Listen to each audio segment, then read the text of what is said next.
masculine and feminine darlings. This is the Seraphim Gypsy, SeraFae Indigo Empress, and Shiloh Horizon. I don't plan to be here for too long, but I do have another half of a reading to finish up, and well, really we split it into two. Also, I wasn't planning to come back here quite yet.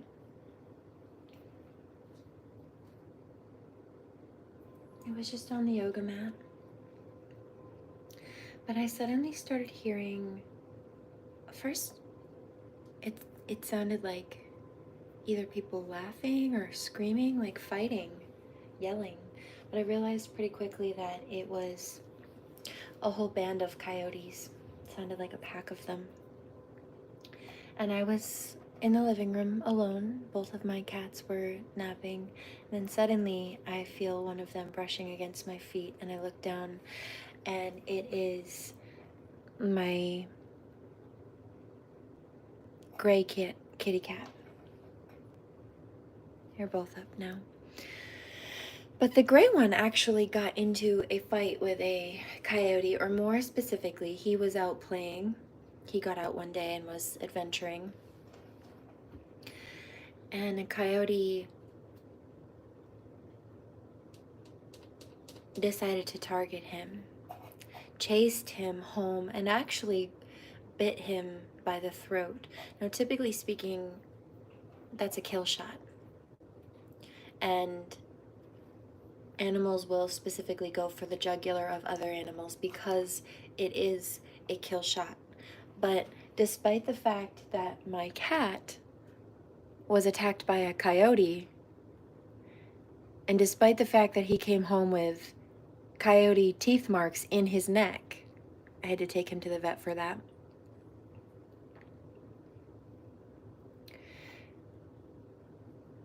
He still came home instead of ending up a coyote meal. And even though a coyote picked a fight with him, my boy won that fight. When have you ever heard of a cat being bitten in the throat by a coyote, which is a kill shot, and not only beating the coyote, but making it home alive? Because mine did. Anubis. In case you didn't know, the jackal and the coyote come from the same genus line. So all of a sudden, coyotes start screaming, and Anubis wakes up and hits Isis's ankles. Thank you. The reason I paused what I was doing to come here to elaborate that is because that these karmics, collectively speaking, have come across very similarly in relation to the coyote. One of two things. Kind of like foxes, they think that they're sneaky. They're kind of like trickster spirits. So these karmics thought that they were manipulative and sneaky, thought that they could get one over on people, thought that they could gang up on people in a pack mentality to take somebody down, right? Thinking that like a coyote targeting a cat, they would be an easy prey, easy target. They would either be too weak to fight back, or they would just lay down and submit, or both. They thought that they'd be easy to outrun, or more specifically, that they could outrun us so that they could chase us down and hunt us. And it took all of them to gang up in a pack. Mob mentality. And now they're yipping and screaming and fighting amongst each other because they failed. It took all of them to try to take down a target, and they not only failed, but they're in trouble for trying. For starters. So there's that. Let's see, shall we?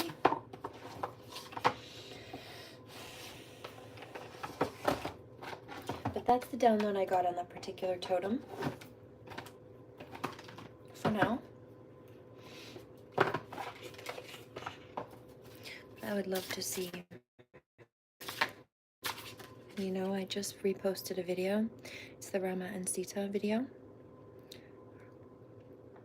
That also kind of looks like a phoenix with the Ecclesiastes reference from earlier. And it talks about the rainbow warriors.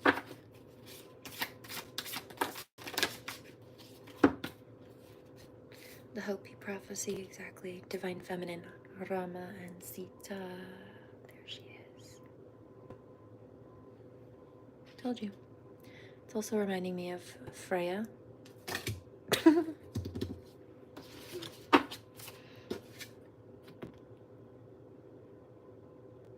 Battle helmet with wings on the side, you see?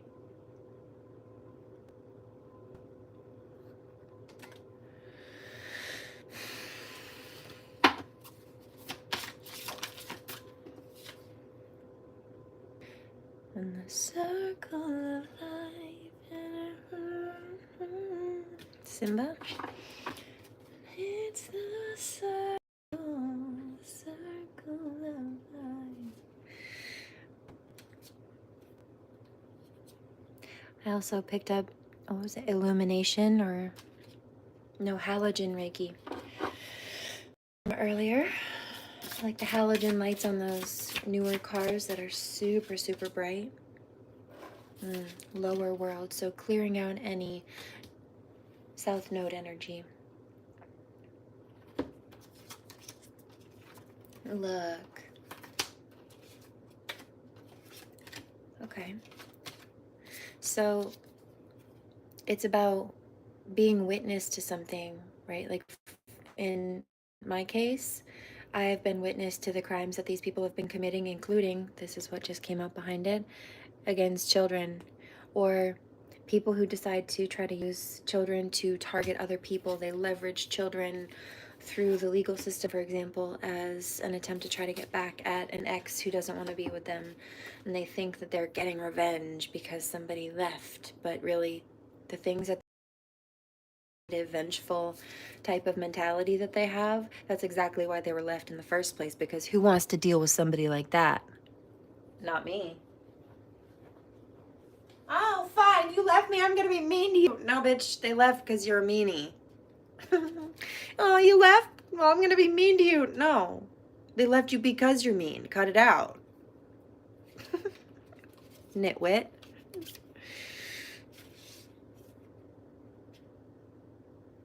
Rama and Sita flow. See? So what's happening? Rattle is the bell was rung on this situation. Also, the concept of them trying to target mothers, women, and children, etc. Yeah, that's a no. That's a backfire, a big one.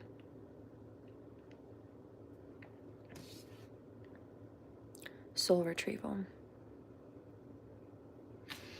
Because the light workers are coming back into themselves, reharmonizing with who they are supposed to be and who they were meant to be all along. Also, it's like hostages being returned.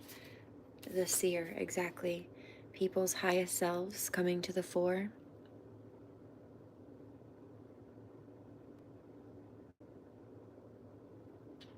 Metamorphosis, transformation, the butterfly. Also the warrior I'm picking up. The medicine wheel. Right, so healing and things shifting in lightworker favor. I know that some of these criminals were jealous and angry and upset at people's beauty or the way that they can beautify and harmonize their lives. So they were trying to target. This is also giving love.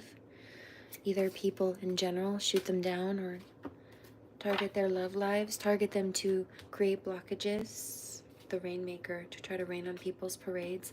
And then also they wanted to hide the fact that they were, yeah, look,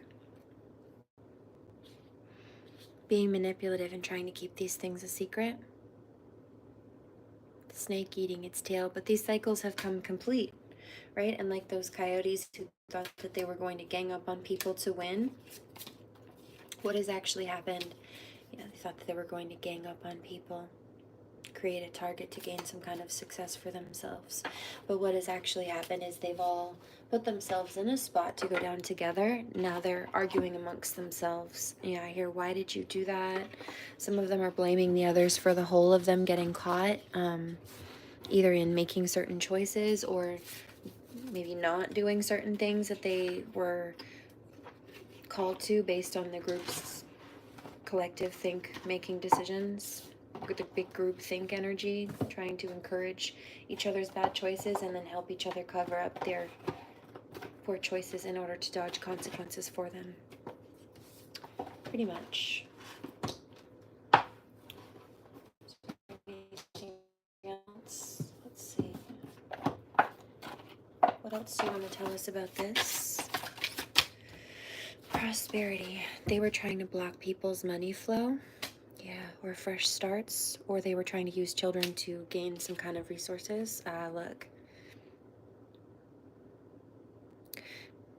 1111. So I was being targeted for speaking the truth and whistleblowing on crimes against children, including specifically in this case pedophilia. But the thing about this is, years ago, before these locals knew what I do here, or before I ever launched my business here publicly, because I was doing readings and such privately, not for locals or anything. 616, before I launched locally, I was quietly doing readings on a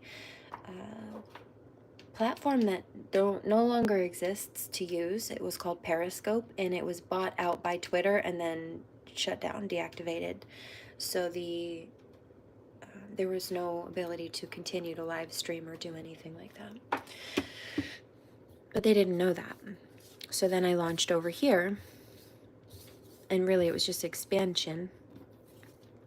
But one of the things that I had been getting as prophecy for myself was that part of my life purpose, a big part of it, was helping children, and more specifically, helping children in a number of ways, but also through the legal system. And that was before a criminal ever decided to cause problems for me to the point where the legal system had to be involved, and before, more specifically, they made false reports to try to get the legal system involved because they were mad that I wouldn't put up with their crap, or they were mad that I wouldn't be quiet about their crimes. So they saw that I was being, that I do better without dealing with karmic people. They saw that I was successful in what I was working on and building, so they started targeting me and attacking. And then when that didn't work, they started targeting my child. And so when I started whistleblowing about the pedophilia on that, they tried to have me set up and falsely arrested twice. And they did, in fact. But because I was documenting their crimes and could prove that they were lying, my lawyer, with the evidence that I gave them, was able to prove that I was telling the truth and that I'm perfectly rational and that they were lying. So all of the charges against me were dropped and dismissed. They still have impending prison sentences hanging over their head for making false reports, getting people falsely arrested, and also child crimes, for starters.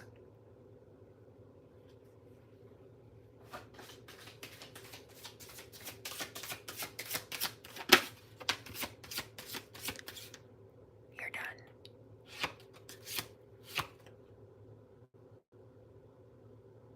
Eat dirt, pie face.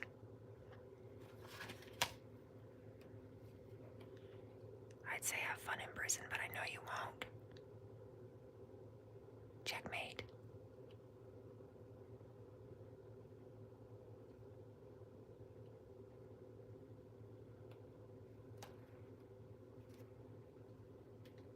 Sensitivity. Right. So there was just a karmic who wanted to, oh, you sound upset. Oh, you hear the trigger in my voice over your pedophilia and crimes against humanity? It's because I'm an empath and I know the damage you've done. And this is why people, including children, want nothing to do with you.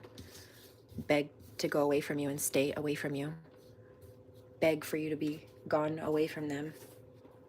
And no matter how much you try to Stockholm syndrome from their mother, beg to come home to mommy. You greasy little rat. So, yeah, The tone of voice gets stern. I drop a couple of octaves. Why? Because I have to be a bigger man than that bitch-ass karmic male. Which, by the way, isn't hard at all, despite the fact that I was born with a vagina. I am a biological cisgender woman, and I deliver babies with no drugs on purpose. So trust me when I tell you my pain threshold is much higher than you, you little salty bitch.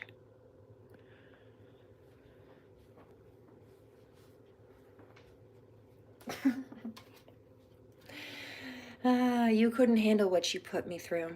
So I'm glad it happened to me and not you. God's gonna cut you down. Glad it happened to me, not you. Nurture yourself. And this is why we have self-love, perfectionism, and we will not be settling. New project. This is why we've been focusing on healing and working towards continuing goals, despite what these people tried to do. You see, while they were trying to slander us, convince people that they were something that they weren't, they were good people when they're not, convincing people that we are terrible people when that's the opposite, they were showing their true character. They were. Now people don't like them because they see exactly who they were, and it's exactly who we tried to warn people that they were. Or let people figure out that they were when they decided that that's what they wanted to choose. Well, all right, that's your choice, but you'll learn the hard way. And they did. And they are. That they picked the wrong team or they picked the wrong people. Blocks lifted because the things that they did to try to work together to cause obstacles for other have now backfired in their face. They're being forced to retreat from targeting, or the light workers are being given means to pull back or escape from these toxic energies. And there's a level of gratitude here. This gratitude has manifested these things, but this gratitude is also a response for these things. So we're grateful for what we have, and because we're grateful, God is giving us more. Keep going, including giving us the ability, see, there it is, to push forward and continue to grow. Speeches and singing. Speeches and speaking, rather. I read that as singing, though, so there may be music involved here.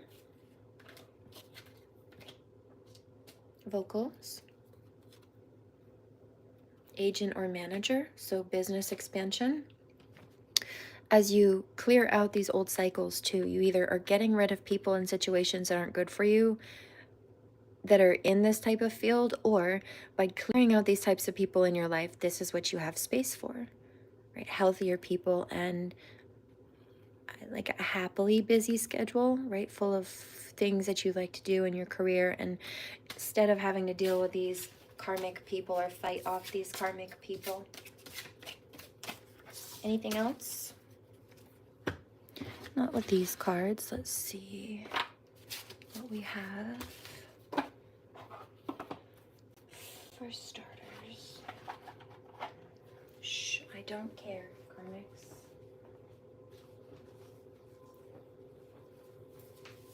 We're never going to get away with it now. They're so upset. No?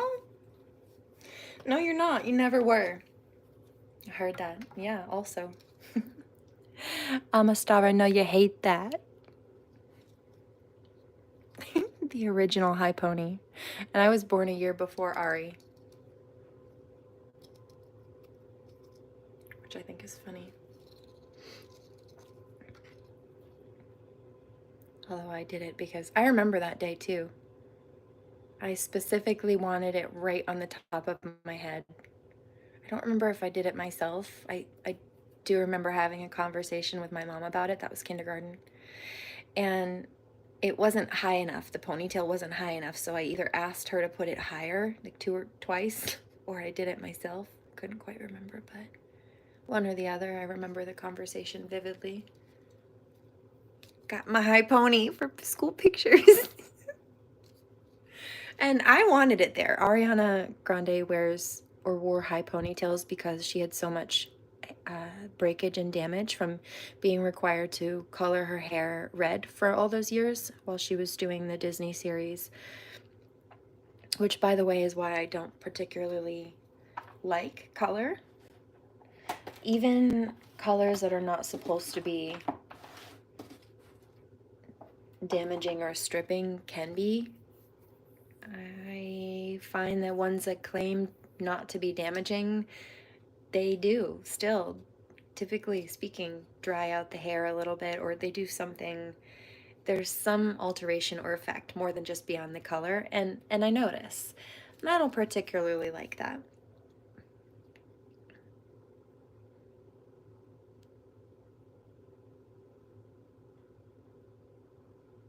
So I focus more on hair health, typically, than vanity. But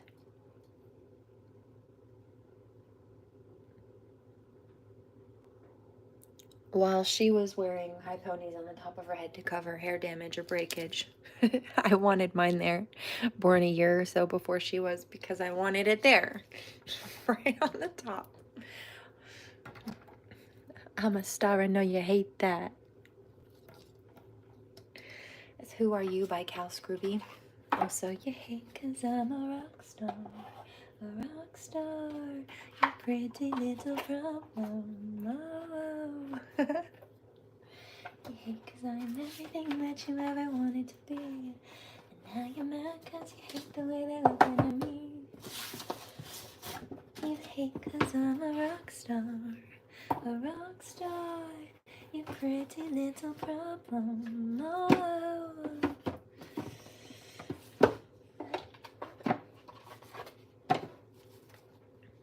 Okay, let's see. It's a third eye chakra here. Now you're mad 'cause you hate the way they're looking at me.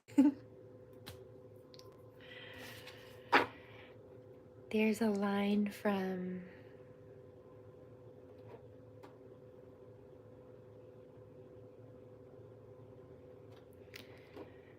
Mind Flip. He says,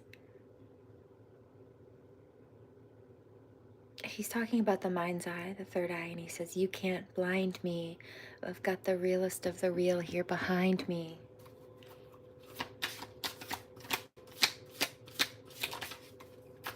They used to act like they were sat on the throne.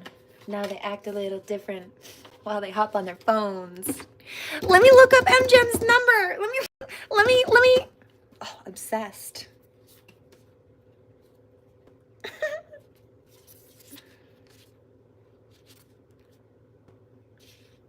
No, I told you, Rama and Sita. Yeah, Tantra. Okay, so there's that Kundalini energy. Kundalini energy. I make it like a spiral.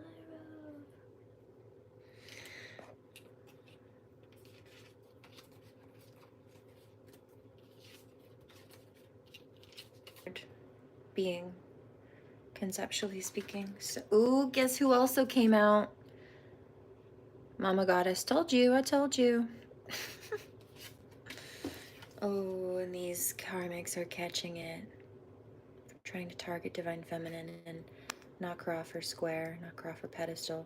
You see that? The all-seeing eye? God saw that, dude. God saw that. There are guardians here as well. You have guardians of the gateway. Okay. For starters,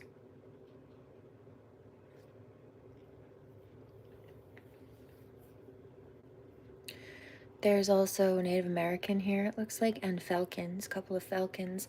Falcons, my darlings, well, those correlate with the resonance of Freya, which is in my direct lineage, royal bloodline. Goddess incarnate. Checkmate.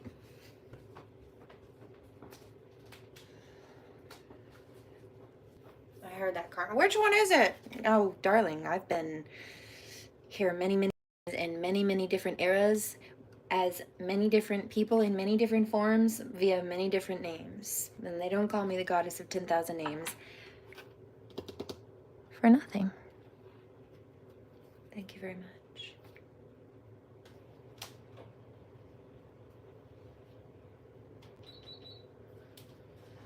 I Hear If This Is What It Takes by Shawn Mendes.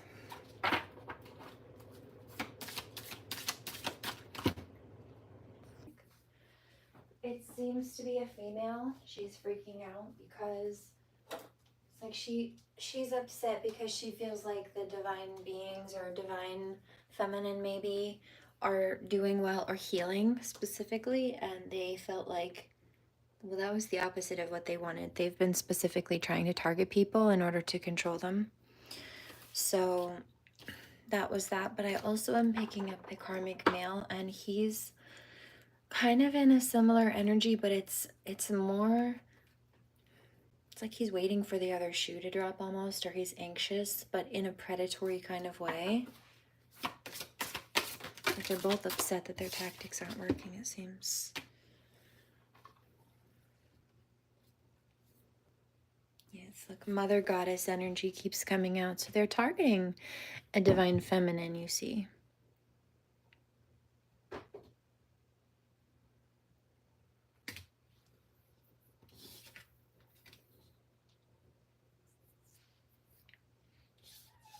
Hi, baby. Hi, my little Anubis kitty. Love you, honey bunny. Shall we get the Isis deck out? Shall we get the Anubis deck out? Let's get that one out, my love. It's been a while. It's been a while. I'm pretty boy. I love you. Want to get down? I need my hands to pull these cards anyway. It's okay. You sweet little monkey. Come here. Let's get that other deck. You can come with me. It's my baby.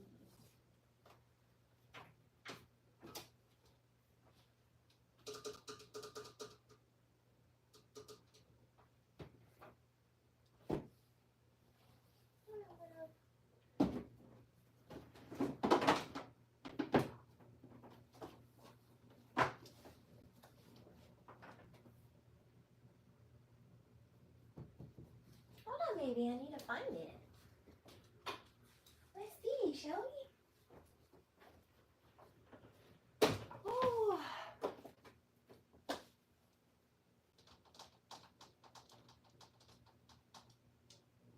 I think it's in here. There it is.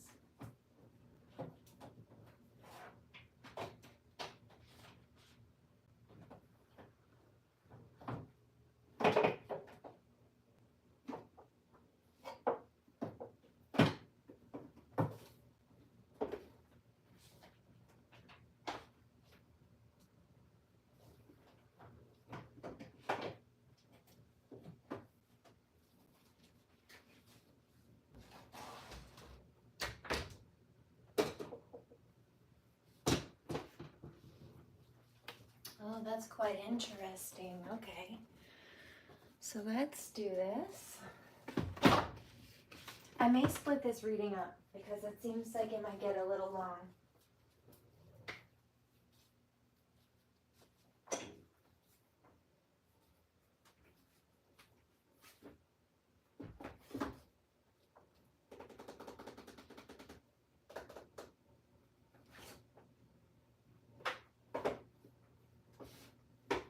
Okay. And one more.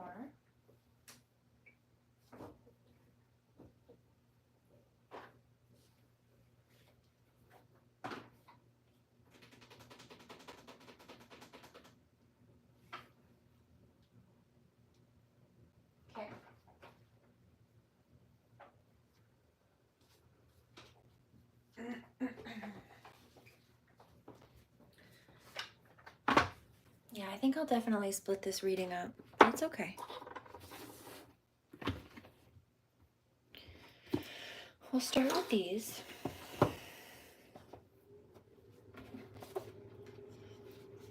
Look at how gorgeous these blossoms are.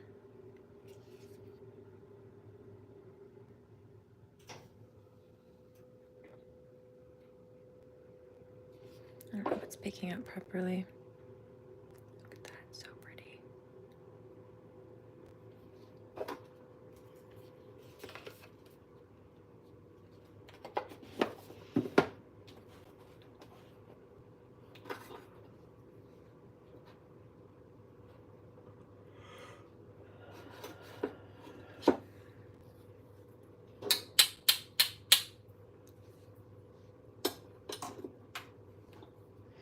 There is a karmic it's a karmic female. She's crying and complaining, and she says that they're never going to get away with whatever it is that they tried to do to the light worker. No, they're not, because they weren't supposed to be targeting people. There's a karmic male who thinks it's funny that I can pick up what he's saying. Specifically because he thinks, well, okay, if she can pick up what we're putting down, she must be what? She must be on our level. No. Just because I can understand where you're coming from doesn't mean you understand where I'm coming from. Just because I can speak your language, karmic, doesn't mean you can speak my language. Just because I understand your frequency, boo-boo, it doesn't mean that I'm on your frequency. Do you know what that's like? That's like having security monitors, right? Imagine, I see it. I'm getting a vision, hold on.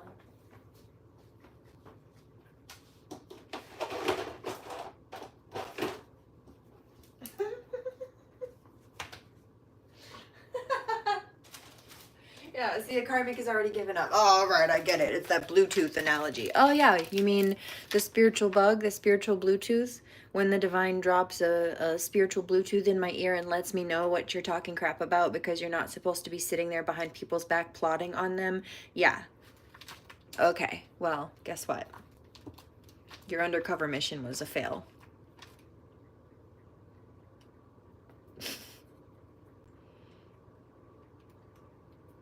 You got ops everywhere, karmics.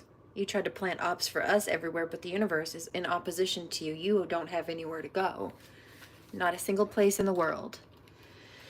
So imagine that there is a TV screen, right? This just quick crude drawing, TV screen. But it's not just a TV screen. It's a computer monitor, okay?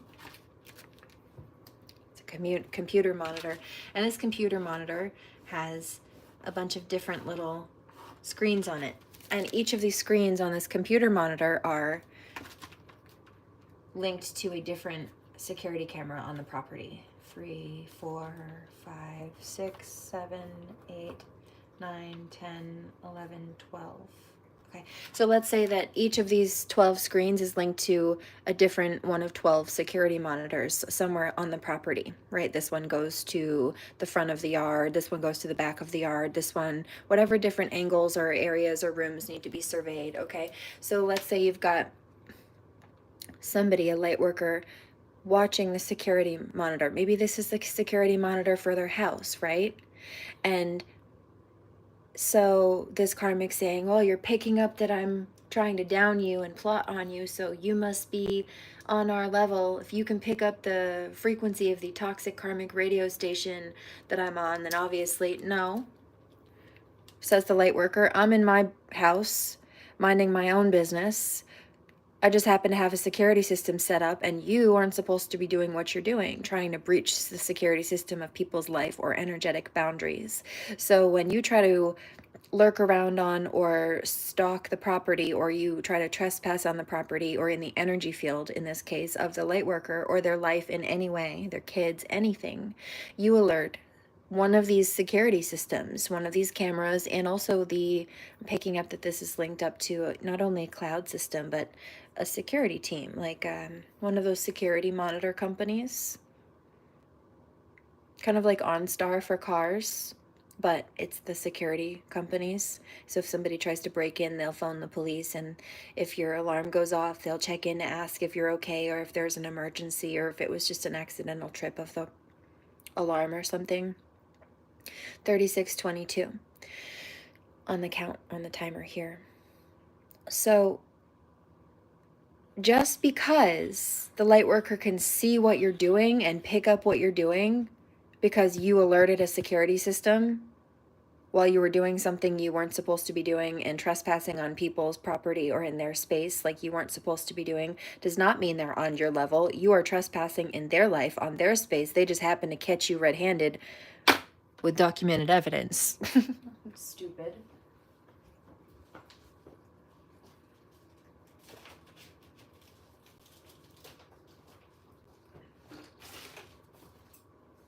Delusional. You must be delusional. I hear he is. Yeah. Seems like it. Cheers.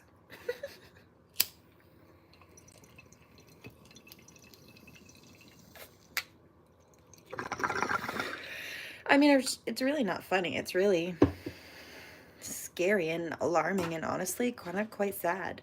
Like if he wasn't such a monstrous piece of crap abuser. Based on what I'm picking up, I'd almost feel bad for him. But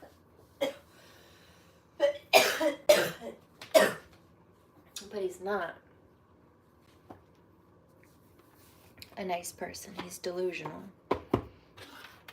And thinking that he's entitled to bully, and thinking that he didn't get caught, and thinking that he got away with it, and thinking that if a light worker noticed it, then they must be on his level, and thinking that if a light worker stood up for themselves, again, then they must be on his level. No, because we wouldn't go around doing what you're doing. Trespassing on people's property, violating their space and their rights and their life the way that you have been. You weren't entitled to do that in the first place. We wouldn't be going around doing that in the first place. The fact that you did and were willing to do those things and refuse to take accountability and accept the reality of a situation is precisely what sets us apart and why you could never be us even if you tried. And you did, which is why you failed. And not even in your wildest dreams could you be me.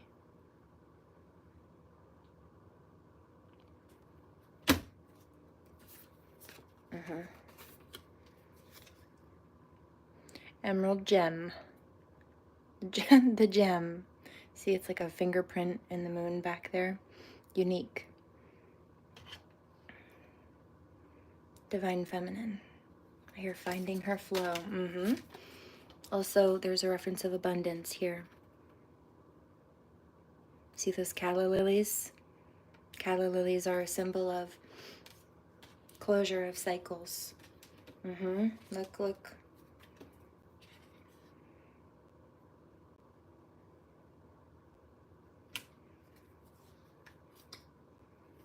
And then there's the root chakra. So there's a level of security that's being reestablished. The Muladhara chakra. Rama. Rama is one of the three. See how he has three faces here? It's like the Trinity, the Father, Son, the Holy Ghost, kind of as a reference in Hinduism. You have Brahma, Shiva, and Vishnu.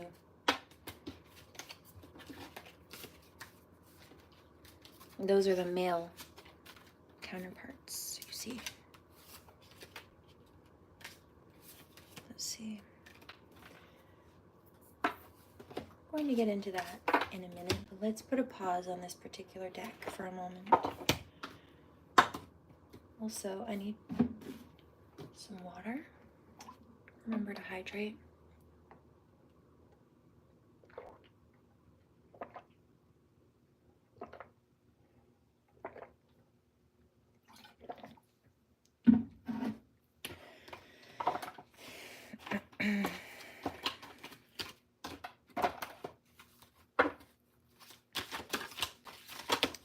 Okay, guidance.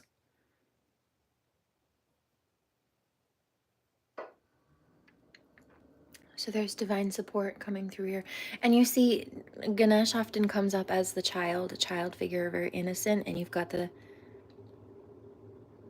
three of them here, Shiva, Brahma, and Vishnu. And it's like they're protecting. Look at his little belly. Baby Ganesha. I love you, Ganesha. Embrace. Promise of the future. See the 8 here. There's a clearing of karmic cycles. 11. Manifesting new beginnings.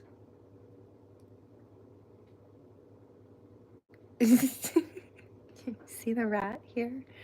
Oh, look. He's holding his hand. It's like a pet. I'm giggling because I saw this video, I think yesterday it popped up, and I'm not laughing at the girl.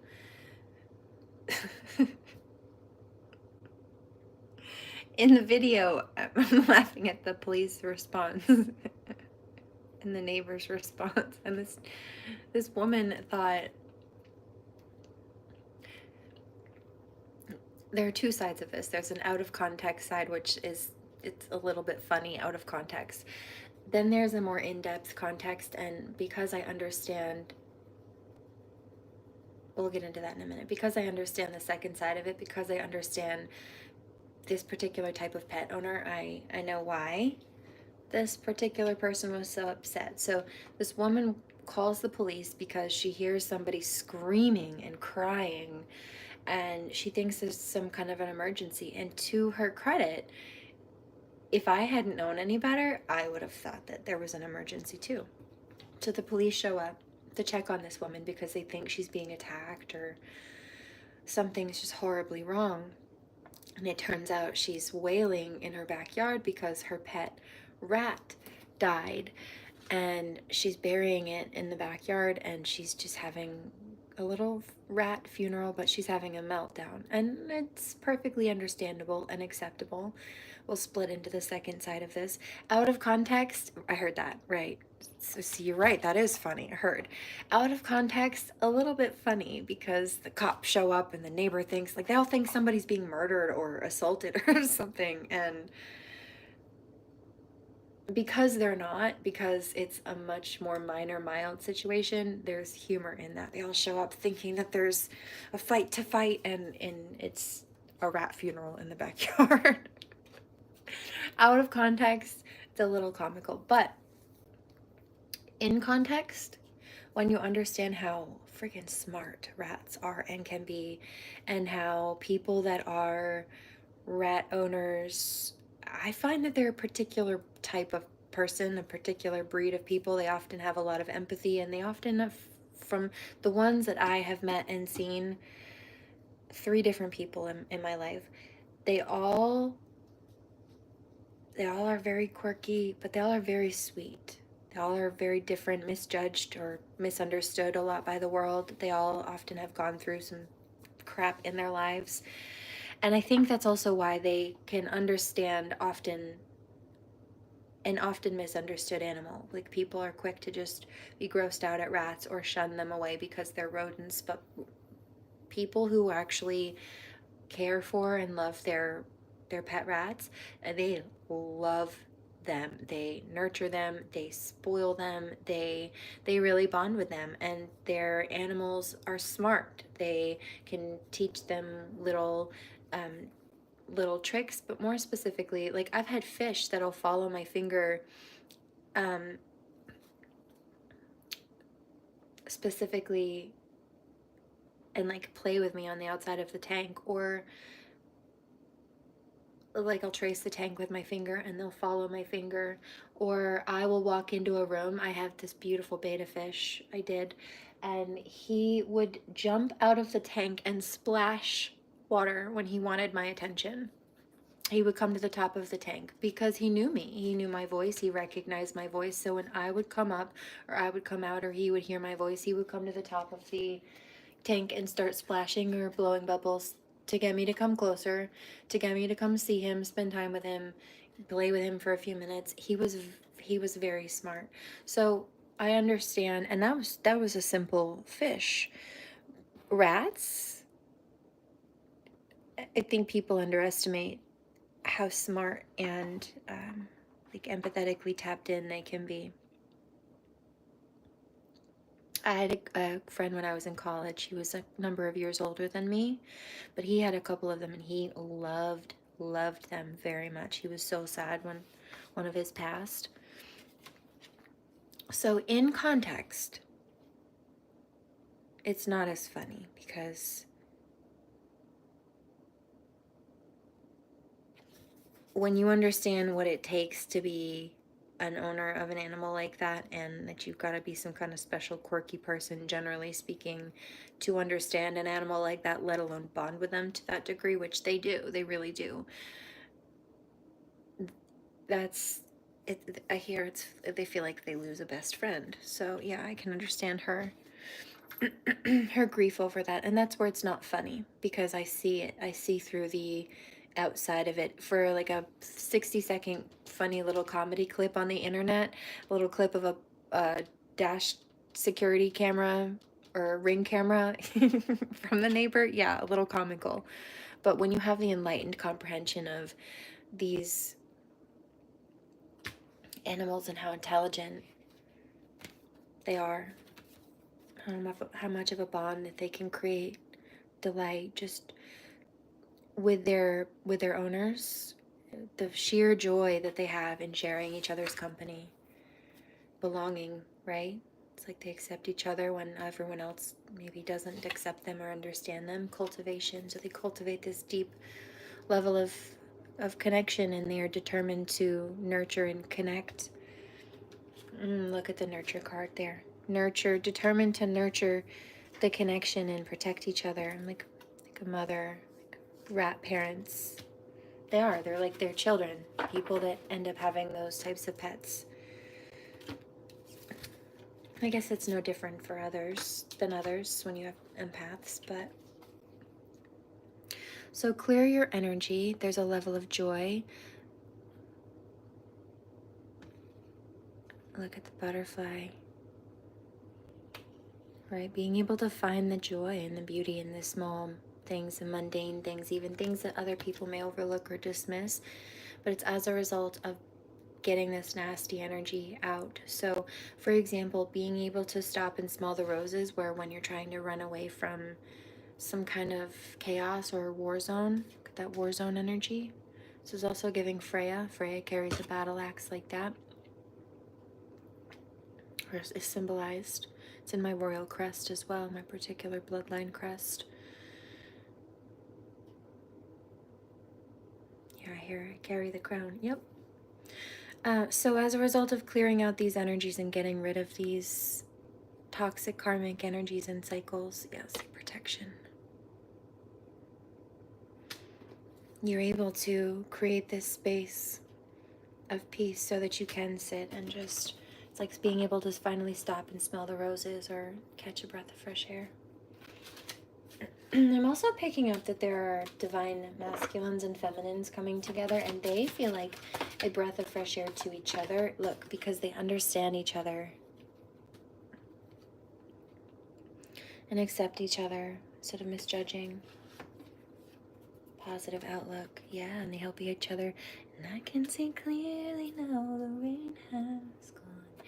Also, between the mirror of each other, that they reflect each other, and so they learn to love themselves more through the eyes of each other, is what I'm seeing. They can see things more clearly, but also themselves. They learn to love themselves more through loving each other.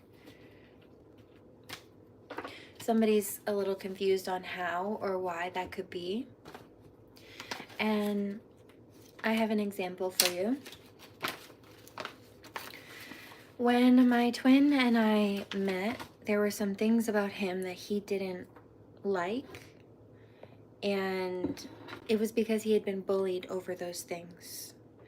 And there were some things about me that I had been bullied about.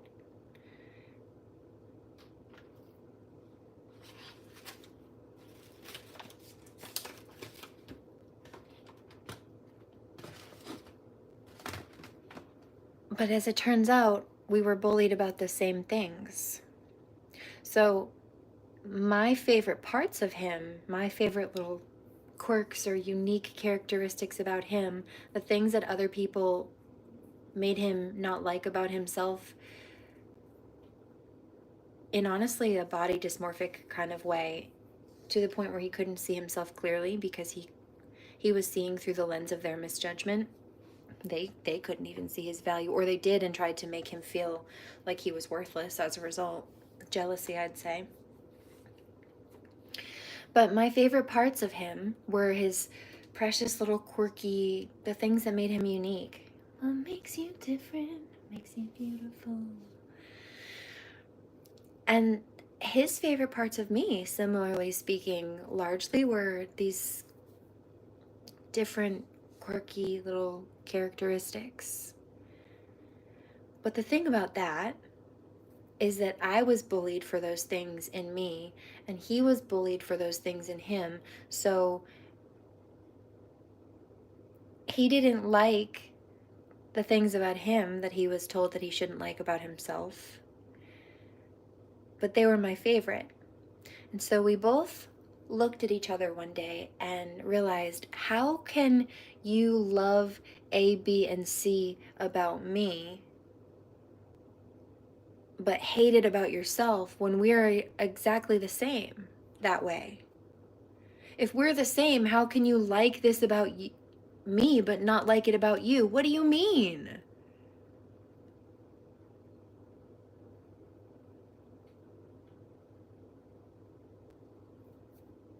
Somebody's asking for an example. Like let's say it's about your laugh. Let's say he didn't like his laugh, right?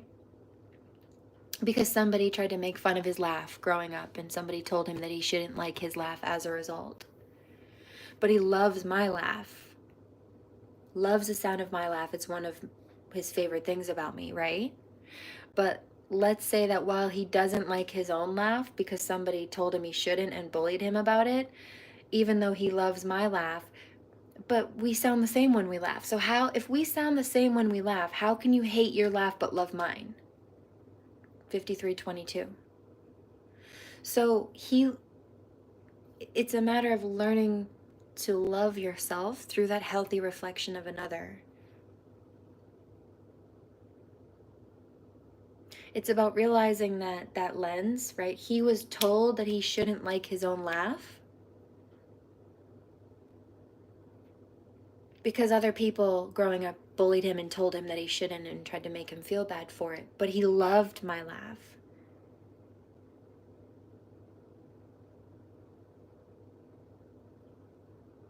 And so if you love it when it comes out of my mouth, but you don't like it when it comes out of your mouth, even though it sounds the same when we laugh, it's just about removing those rose-colored glasses, right? It's about reframing that perspective.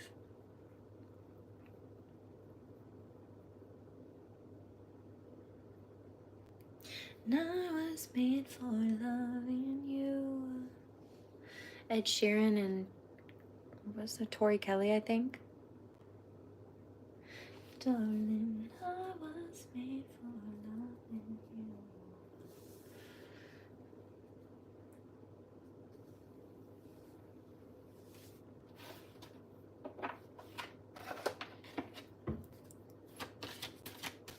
you. Yeah.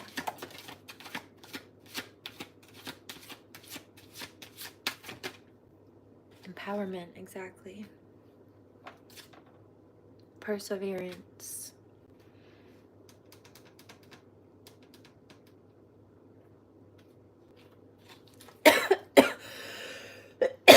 You know, I was just picking up, I was quiet about it. But when I said yeah, it's because I was picking up karmics, throwing the evil eye. We're trying to send, oh, that's funny, spell work. What was that just popped out? Reflection. There it is.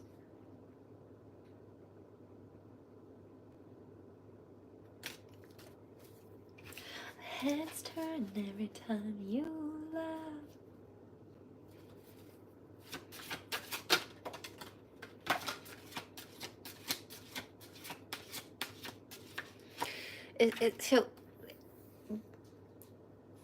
it was like learning to love himself through the feminine reflection of himself. He would hear me laugh and love it, just genuinely love and enjoy the sound of my laughter. In fact, one of his daily goals, regularly, constantly, was to make me smile. He always did. He was funny, he made me laugh.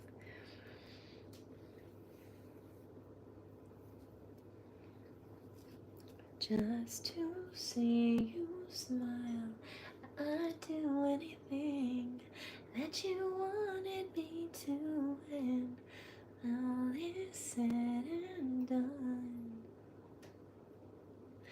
Just to see you smile.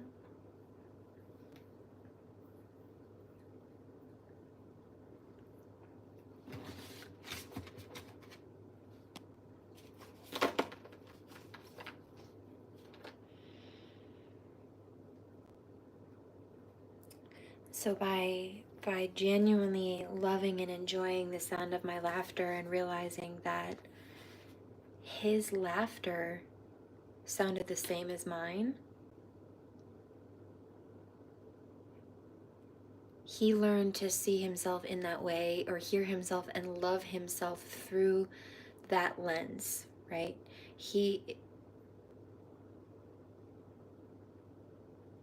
He couldn't hate on, when he realized that our laughs were the same, he couldn't hate on himself without hating on me. He couldn't hate on his own laugh without hating on mine, kind of by default, because we sounded the same. But the second he realized that we sounded the same, because he already loved my laugh, like when it finally clicked and processed in his brain, he didn't dislike his anymore. It was all about perspective. Nothing else changed, just his thought process on it. Achievement. And you know what? I'm picking up that the Divine Masculine has, or wants to make sure that he can reciprocate that to Divine Feminine. Like if karmics have been trying to bully her or make her feel some kind of way, he says, I'm going to gas you up. Meaning that he's going to like compliment her and, oh, what is that? Fendi Bucket by Russ? Yeah.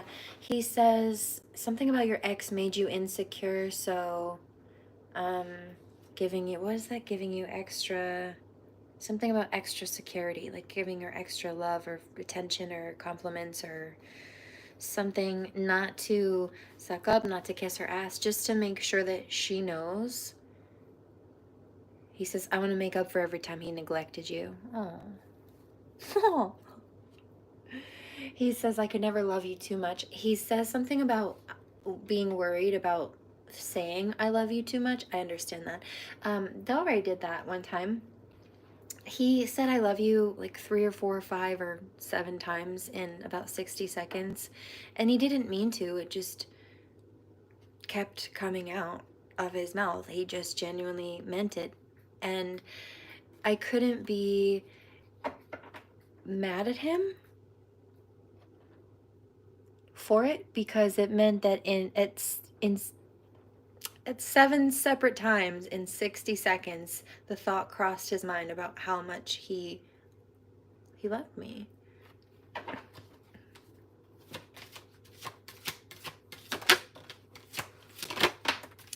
And so I can't be mad at somebody for that. And that's the energy coming through. The Divine Masculine's wanting to reciprocate that type of love.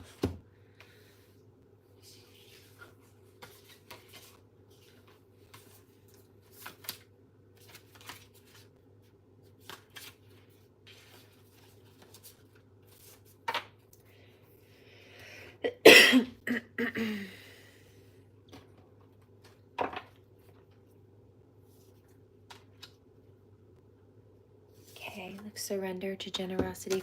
There is a Divine Masculine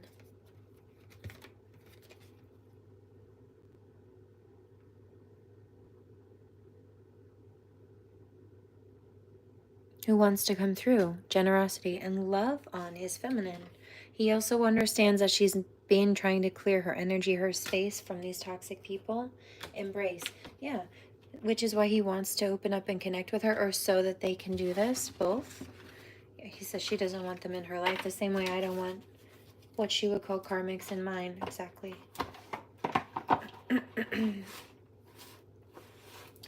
Okay. Let's see.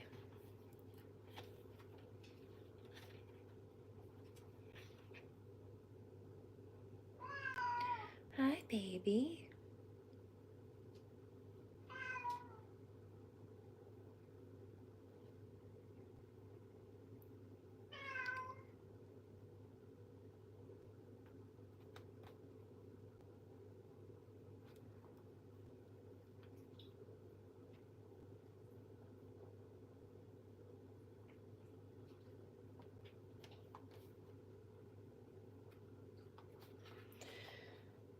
Okay. So there's a reference of the space and infinite possibilities.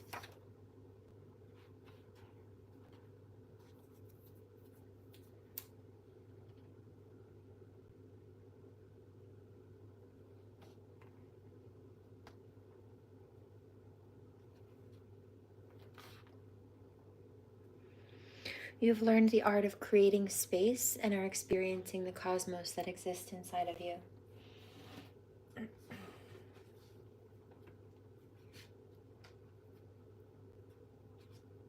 This card comes to you in deep meditation. You know, I was on the yoga mat before I got the downloads that called me to come here, so that does in fact make sense. There are a couple of them that jumped out.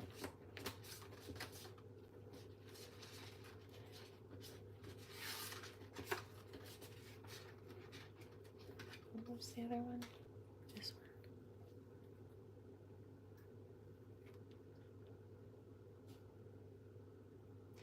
In profound nature, in oceans, and in silence, her stillness guides you to enter deeper into the cosmic web of potentials that exist for you in the present moment.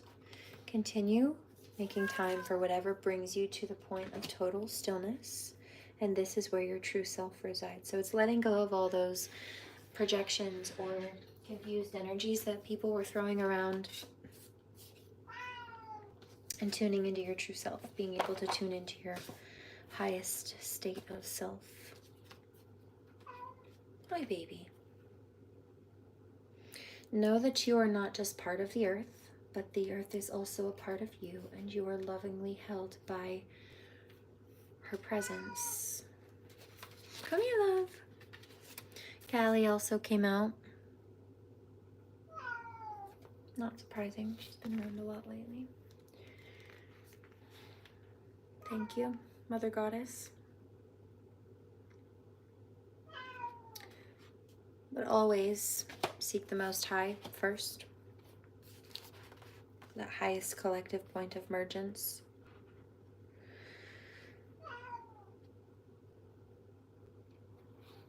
You draw upon Callie when you are in a time of radical rebirth. She is fierce, erratic, untamed. The part of you that you are afraid to give full control because you don't know where it will take you. She will destroy all disillusion and bring you face to face with your darkest shadows, not to cause anguish, but rather from a deep place of love. Callie's very often misunderstood, actually. She is the ecstasy experienced in, to be raw, orgasm, meditation, bold self-expression, or even... This is not surprising given that we have a new moon energy today. Today is the Aquarian new moon. She is the, what was this? Callie comes to you in a deep time of liberation, stepping into the truer form of you. Trust the process and allow yourself to release all limitations so you can become one with the bliss that you are. This one also came out. So this is the point of karma versus dharma. We went over this a bit earlier.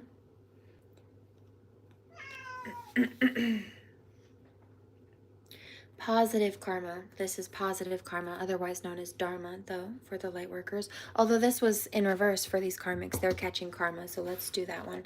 Negative karma. Sometimes we take a wrong turn. This is for these karmics. That's how it came out earlier. And we move away from the direction of our dharma.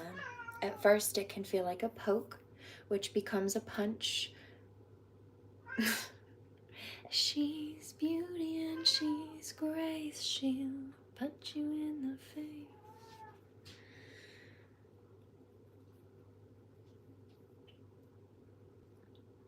I heard no, just off the cuff.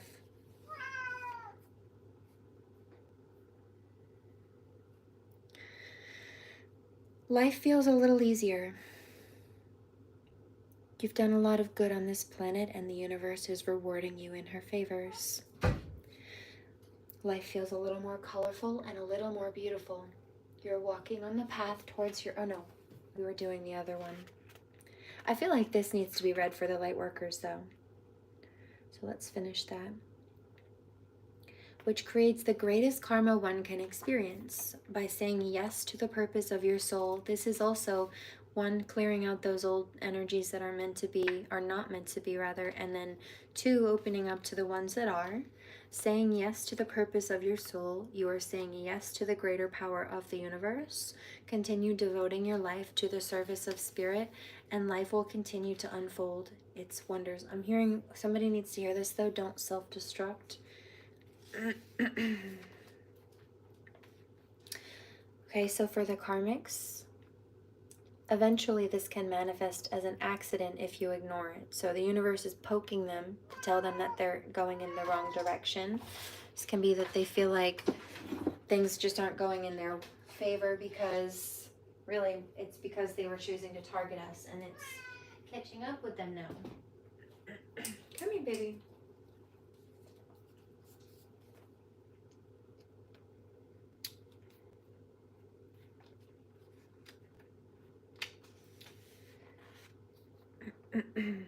First, it can feel like a poke, which becomes a punch. Now they ignored it and they caught more karma. They chose to continue to try to come after light workers, and they caught more karma.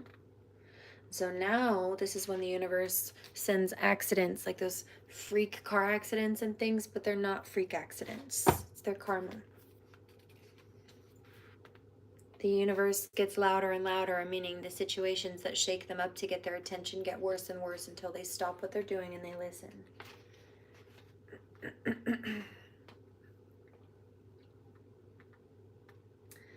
So this is not the universe going against you, but rather sending messages that you're taking the wrong course and must shift gears to come back into alignment with your dharma. Take a break from social media, television, and social obligations. Also stop stalking people, karmics.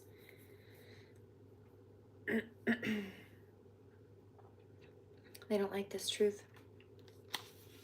What decisions did you make around that time that things became difficult? Think back to when they started to become difficult. What alternatives could have better suited your soul purpose? State your commitment to surrendering to your highest self and doing the work it takes to get there, and things will change as you do. And they don't always at once.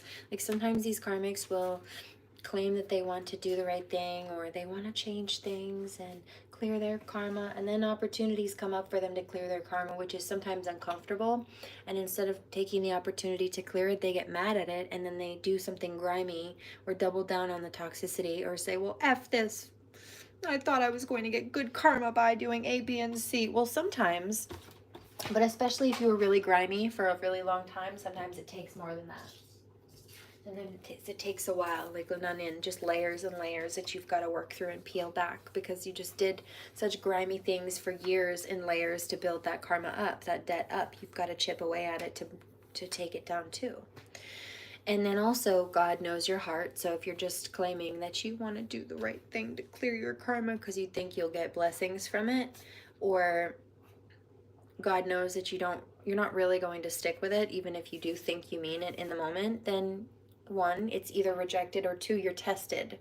And then when you fail and you decide that you clearing your karma is not working fast enough for your convenience, despite the fact that you didn't care how much you tried to slow down or block other people or damage and destroy other people. You see, here's where that karma spins back on them. 7122.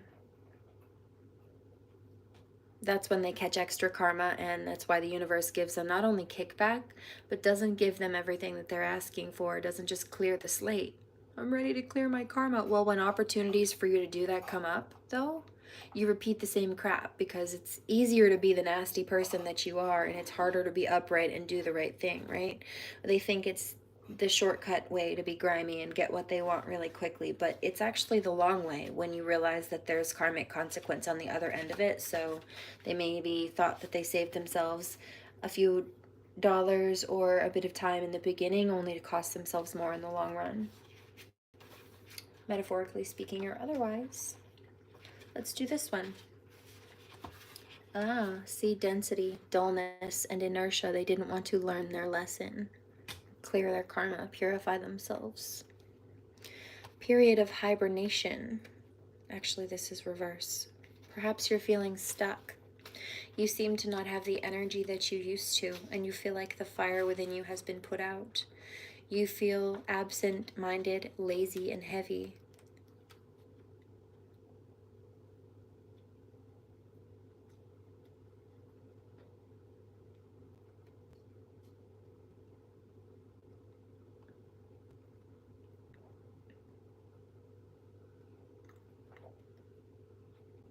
Something about processed sugar, lots of fried food, things that aren't good for them.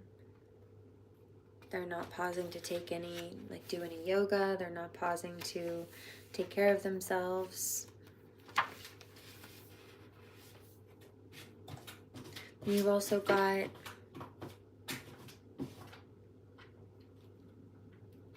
intelligence and courage, radiance and glowing. Your intellect and courage glistens in your eyes. You have a radiant glow to you that reflects your passion within. This is what's drawing the counterparts together as well. You are on this planet for a reason, and you are deeply committed to your higher purpose. You carry a spark of energy that uplifts those around you. You're a natural born leader and a warrior of love, as you are committed to raising the vibration of the planet, even if it sparks controversy. You know what I'm getting? Indigo children, which I also am part of the collective of. I've got a page on my website about that. If you're a true indigo, you will resonate with, if not all of them, then almost all of them. Many people could resonate with a handful or even a chunk of the attributes, but a true indigo will resonate with all of them, or almost all of them. I resonate with all but I think maybe two or maybe three on that list. I think it's two though, possibly 2 or 3. So there's that. Continue sharing your spark with others, with those who have lost theirs. By being your highest self and committing to your truth, you encourage others to do the same. Let's do this one. Purity and clarity, self-care. You have let go of things that were holding you back and are reaching deeper levels of clarity. Maybe you cleaned up your diet, home, self-care products, relationships, thought patterns, career goals, or life outlook, and are now experiencing the joys that come with purity.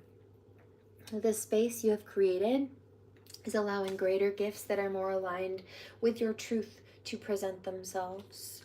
Continue on this path with clarity by shedding all that is no longer serving you.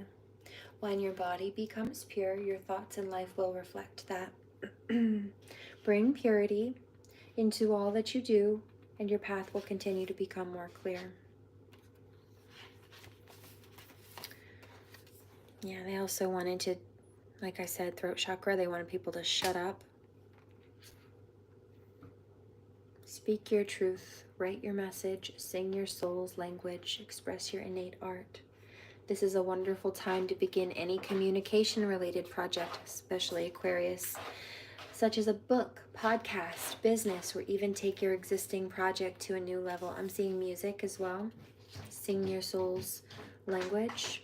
You came into this world to speak and express and are doing so beautifully.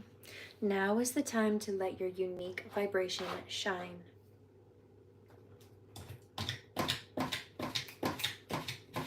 Okay, thank you, my love.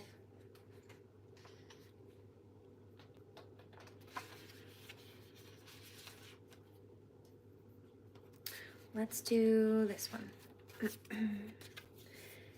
Airy dosha, imaginative, unpredictable. Creative one, it is time to let your ideas flourish. You have gotten a gust of the Vata winds. It's like twin flame energy here. And you are riding its waves. It's like a bird, right? Riding the wind currents, the air currents. That's why they spiral. If you've ever seen an eagle or a seagull even. An eagle or a seagull spiral. They're not actually just floating or spinning for no reason. That's just the way the air currents go, and they're riding and sitting on them like a wave, like surfing the air currents. It's a way for them to rest their wings. It's preserve energy. You're riding its waves out to deeper waters. Ideas are bubbling within you, and your body has become a vessel for its creative blessings.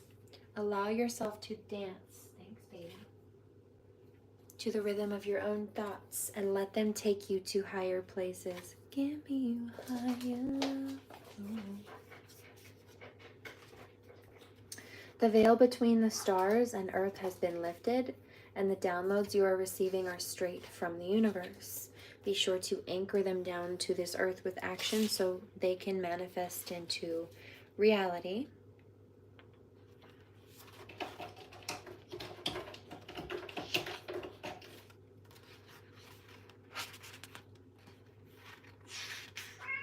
I lost my spot.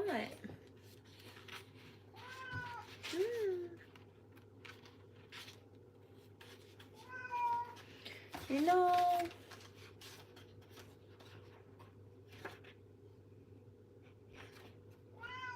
Come here.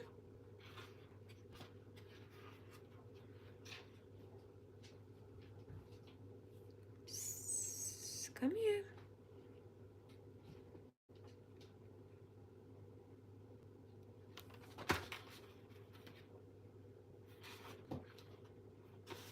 Okay.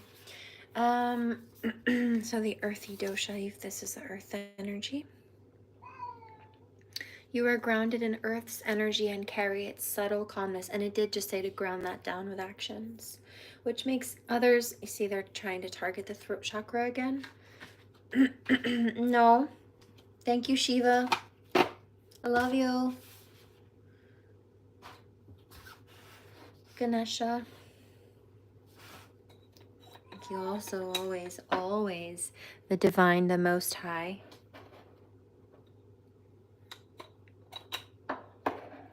Give me a higher love. 7:37 here on the East Coast on the clock. Shh, I don't want to hear it, Karmic. Be quiet.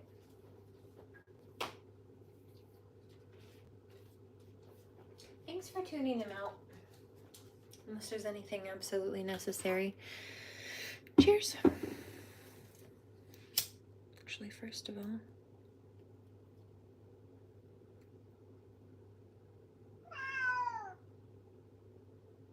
Thanks, Archangel Michael, as well.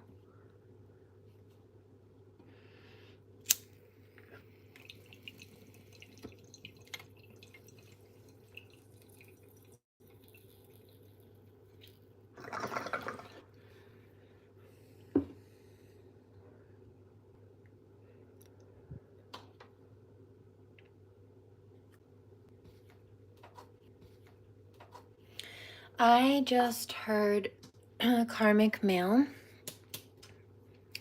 and he was throwing around derogatory, not racial, like gay slurs. He was I just have to be raw with you. Just trigger warning and vulgarity warning, and pardon my French in advance. But he was saying, he was calling somebody a faggot. I don't like that word. It is a slur. It's kind of like being racist towards gay people, except it's with orientation instead of color, melanin pigment.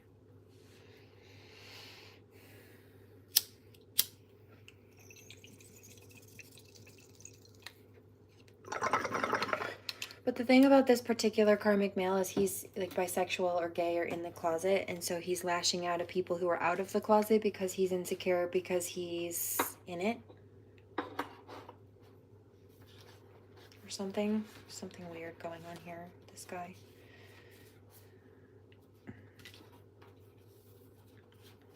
So then there's this. Physical practices to sit in stillness. Your physical body holds the key to your evolvement. It's just the first portal, though.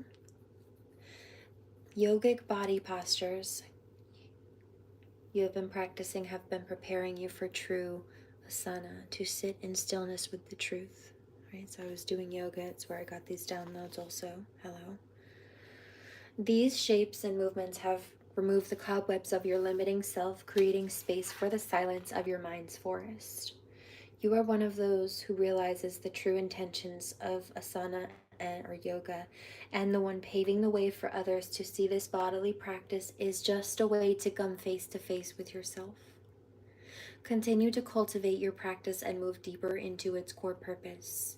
Flow of energy into the body for evolution of spirit. And so this is why a lot of people they struggle to sit and spend time with themselves, whether it's on the mat or just in general. They always need to surround themselves with people or other situations or company. It's because they're not happy with themselves. They can't stand to sit in their own thoughts. They need a constant distraction, otherwise they don't like who they are. They get anxious, right? They feel like they can't sit still because then they start thinking about the things that they don't want to think about. And that's hard. So instead of doing the work, they project or distract themselves. Concentration and meditation with the intention to know the truth. And that's the thing, is you've got sometimes people who will try to claim yogic practices because it looks cool or whatever the thing is, but there are people who are truly tapped in, and then there are people who are using it for aesthetics or aesthetic purposes.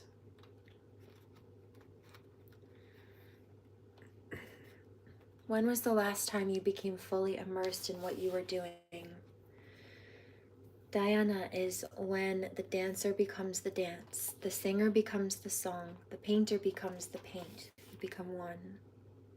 The lover becomes the love, and there is no difference between the doer and the deed. You merge as one.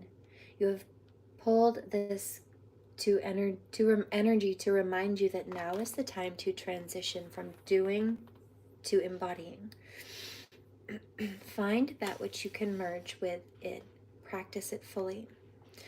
Become the words in your journal, the asana in your practice, the nature with which you surround yourself, and notice your presence expand.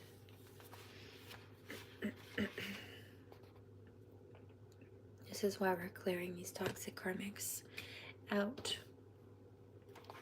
You have been observant.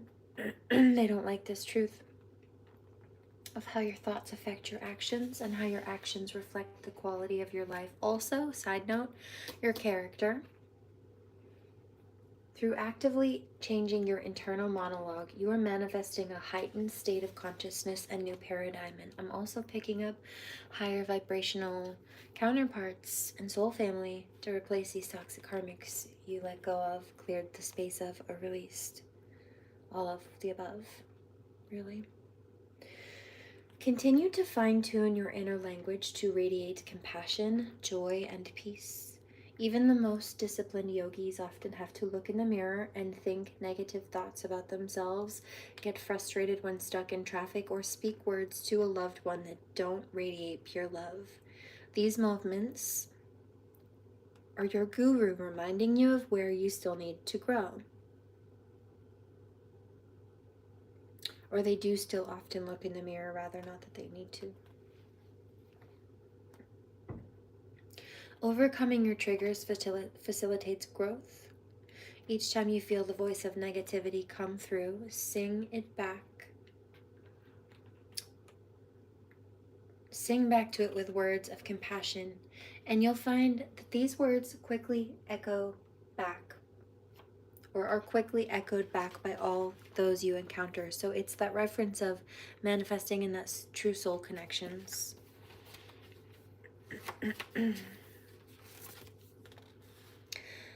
Goddess of inner strength and protection, you are exhibiting great strength in the face of things that would make others, including former versions of yourself and definitely the ops trying to put you through these things, crumble.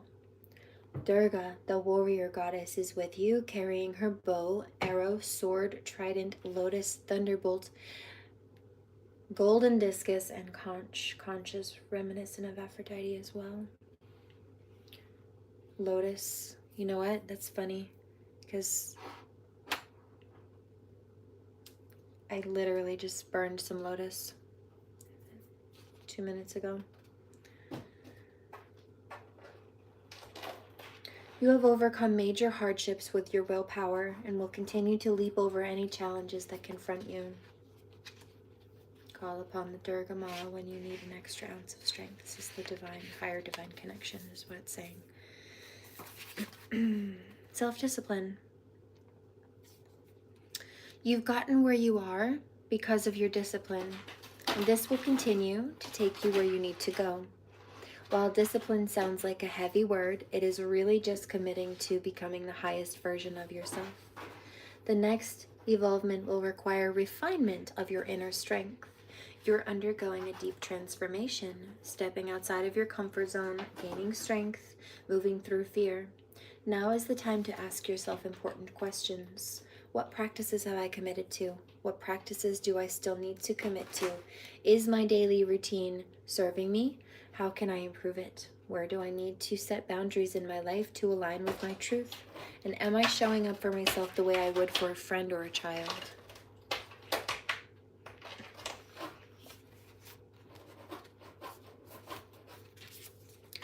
You also got kindness, compassion, and generosity beam to all around you. Compassion you display to all living things does not go unnoticed. Only honesty flows from your lips. You speak words steeped in truth.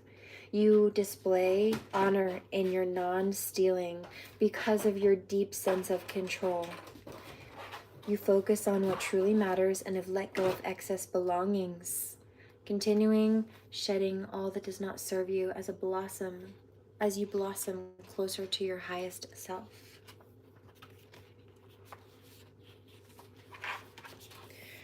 Then this represents the evolved mind and the potential we all have to no longer be enslaved by our thoughts, but rather suppress them. Wow, I told you I picked up Rama and Sita.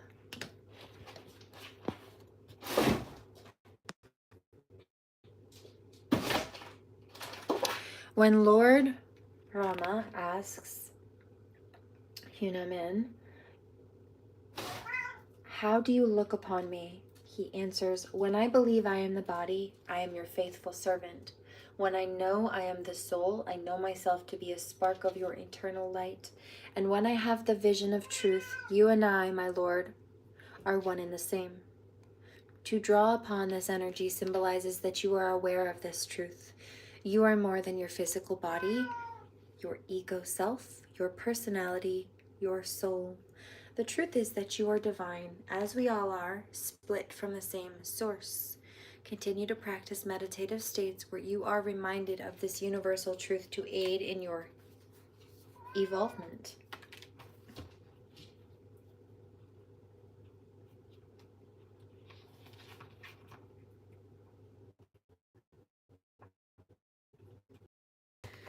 New beginnings and remover of obstacles.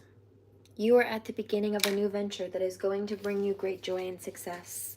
Ganesha has been removing the roadblocks placed before you, granting you smooth transition into this very moment. These roadblocks do not exist outside of you. However, they are fluctuations of the mind represented by his vehicle, the mouse.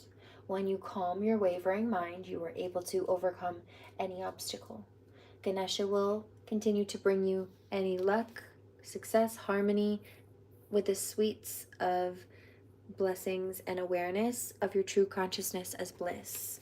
That includes any forms of abundance that you may need. Now, I say abundance, but there's a difference between like finance Reiki that I do, for example, and abundance Reiki.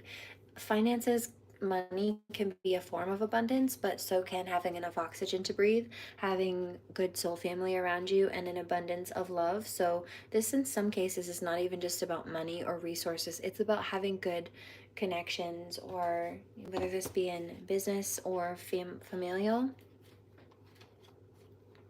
or otherwise.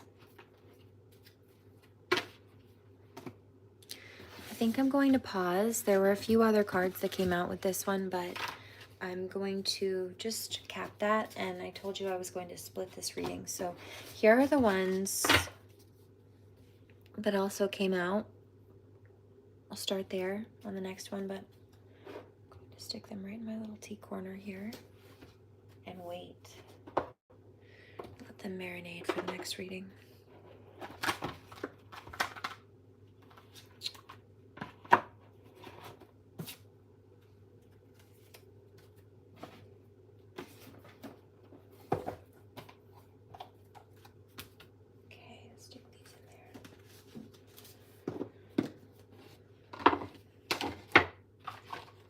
I do have another deck though, and some energy therapy.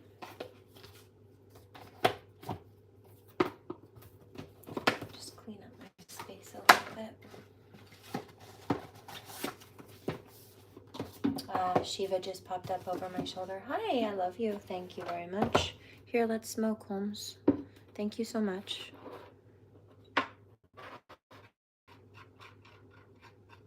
Gratitude. Very, very, very much gratitude. Shiva is a fierce protector. Fires of Shiva. Thank you. I feel that. Big love. You know what? Archangel Michael also comes up with a fiery aura, shield of protection as well. You think there's something to that?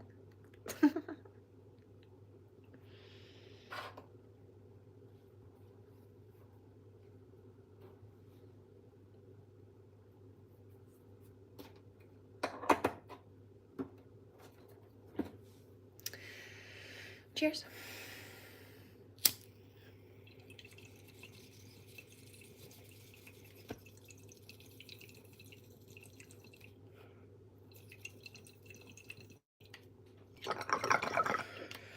So let's just go over another quick etymology lesson.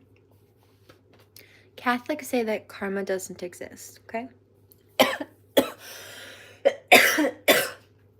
But they believe in divine providence. But divine providence means the same thing as karma, or rather half of karma, right? Karma is, typically speaking, well, it's Newton's law, right? Every action has an equal and opposite reaction at least. But karma is often the lesson point, the hard part that comes back to teach you either that you need to set healthy boundaries and stop letting people treat you like garbage, or that you need to treat people better, depending on the case and the situation. Like for the karmics, they need to stop mistreating people. Some people think that if bad things happen, it's because somebody deserved it or they did something. No, that's not always the case. I'm a past life regressionist. The same people who were targeting me in this life were the same people who targeted me in previous lives, and they did it the same, even involving children, holding children hostage the same exact way. I fought harder for myself and had to speak up with even less help on levels in this life than I did in that life in some cases. I didn't deserve it in either one, and they're going to catch more hell for it in this one than they did in the last one. And you know what? They were guillotined in their last one for the crimes that they committed. It was in France. That guillotine was still a thing at that point. 1800s, give or take.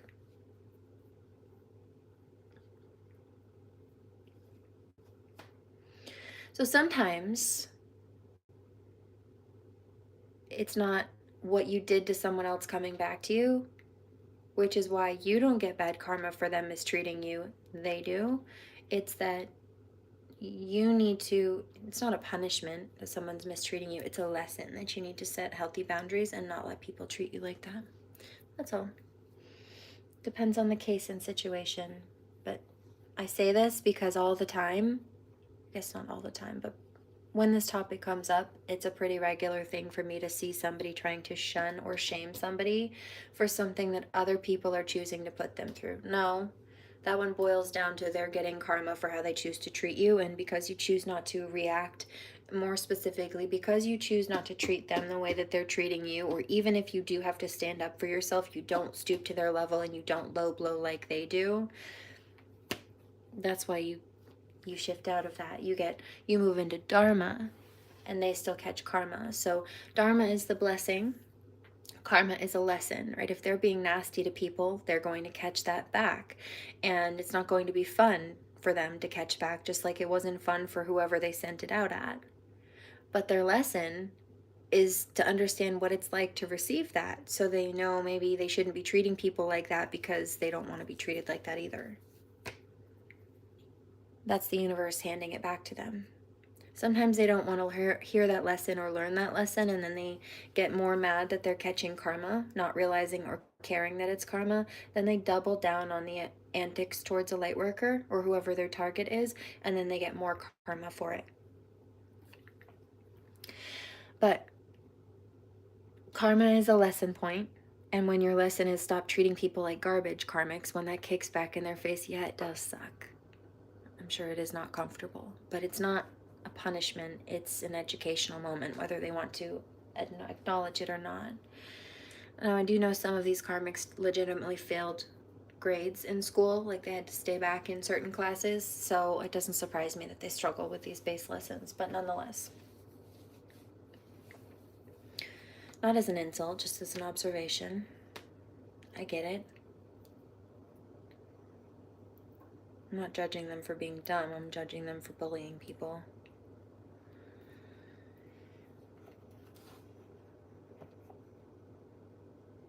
I'm not judging them for being incompetent even. I'm judging them for being mean to people and thinking that they would get away with it. Trying to cover it up. For starters, 99-22. So, they say that, Catholics say that karma doesn't exist, but they do believe in divine providence. Karma is the hard part, the lesson, the kickback from whatever nasty deeds are done. Dharma is the blessing from doing something good or not treating people like garbage when given the opportunity, like they took the opportunity when they had it to treat people like garbage.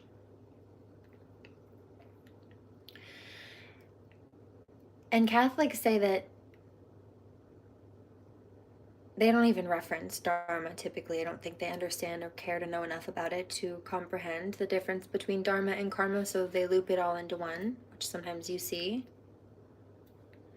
Karma is not real, but they do believe in divine providence. And the problem with that is two things. The translation for divine providence, which is a Latin-based word, in Hindu, which is a Sanskrit-based culture, it means the same thing. Basically, it means you reap what you sow. Karma and dharma together, the half and half of them, mean you reap what you sow, basically. Well, so does divine providence. If you're decent, God will bless you. If you're not, God will teach you. And sometimes that's a hard lesson. It means the same thing in either culture. So why are Catholics trying to tell Hindus that karma doesn't exist when it means the same thing as divine providence, and they believe in divine providence. That doesn't make sense. Make it make sense. They can't. Because it doesn't. That's problem number one. Problem number two goes back to the etymology bit about this, or more specifically, the root languages, okay? Because even though they have the same translation and definition, right? Latin-based divine providence has the equivalent to the concept of karma and dharma. Latin came long after Sanskrit. So the culture and the language and the concepts that Catholics borrowed from Hindus that they're saying don't exist existed long before Catholicism, or Latin did. So they borrowed the concept of karma from the Sanskrit language, translated it into Latin, which came way, way, way later. Latin didn't exist for a long time, but Sanskrit did. It was one of the first languages, ancient. So Catholics came along, borrowed the concept of karma from ancient Sanskrit and Hindus, translated it into Latin, which was a newer language, claimed it for themselves, and then tried to basically wash the Hindus out of existence, claim that they were wrong in their belief systems, which were borrowed by the Catholics. And they claimed that just because they translated it into their own language, that it was theirs now, like a flag on the moon. They staked their claim. And Hindus are wrong, but you based your religion on it, though. What do you mean? Carmen, I don't believe in reincarnation. You believe Jesus was brought back from the dead and reborn. Don't try me with that shit.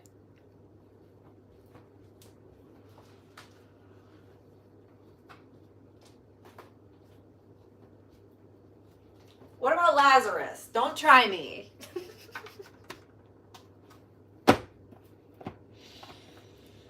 Goodness. Also, there's a reason, speaking of that, Osiris, the story of Osiris, Egyptian Osiris. And even the devil, the Egyptian variation of the devil, which is Set, has a crossover between two things, the devil and Christianity, and then also Judas. Judas who betrayed Jesus, flower of life, see divine creativity, manifestation. There's that Falcon energy again, too. It's giving Freya.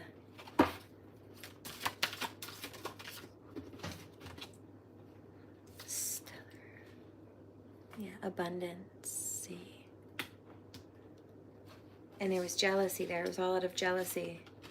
Osiris was targeted because, well, I mean, he was jealous of him from the womb. He was jealous of them as kids. He was jealous that Osiris and Isis were counterparts. He was jealous that his father gave, Set was jealous that the father gave Osiris the oasis land and gave Set the desert land, but Set was a destroyer. He did nothing but break everything and cause destruction, and Osiris was effectively a green thumb, comparatively speaking. So his father knew that Osiris would be able to help the kingdom flourish, but Set would tear it down. And what's the point of handing a kingdom to your children or your child if you know one of them is going to destroy it and one of them is going to help it grow? I'm like, which one would you choose?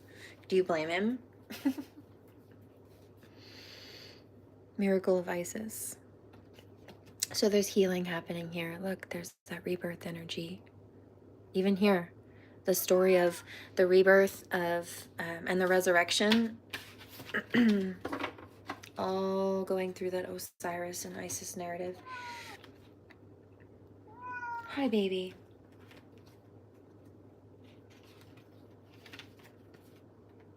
Yeah, see, there's healing. Resurrection of divine masculine. Let's try. Hey, careful, kitty. Oh, you're making a mess. Come on. Get out of the way, please. Come here. Don't be difficult. No.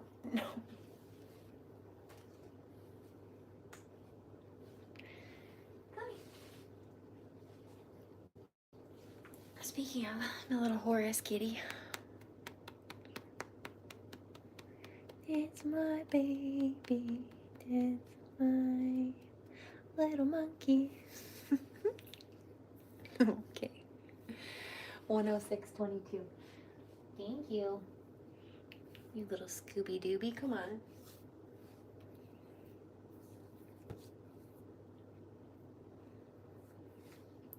High Priestess. I saw that. See all the smoke behind her? Look, in the ancestors, they're not letting these karmics get away with what they did. You see the crown, the halo on the top of her head? Hello. Step your vibration deeper into love. Yeah, truth's unveiled. So there's exposure happening here. Also, Temple of Carnelian. So there's a mother, protector, warrior energy here. Carnelian. This one has a geode inside, in fact. No. Sit down and stop. Stop.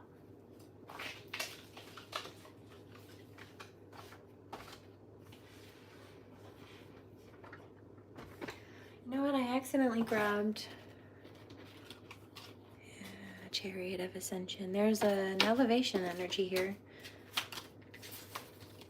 I did mention that last week, being mindful of like ascension flu symptoms and such. No, I said get down. Thank you. Come here, baby. Come here. Are you okay? I love you, pretty boy. I do. You okay? What's going on? You looking for some love? Is this what you want? Is that what you want? Just a little love and attention? It's okay. Baby. I love you, pretty boy. I love my boys. It's okay.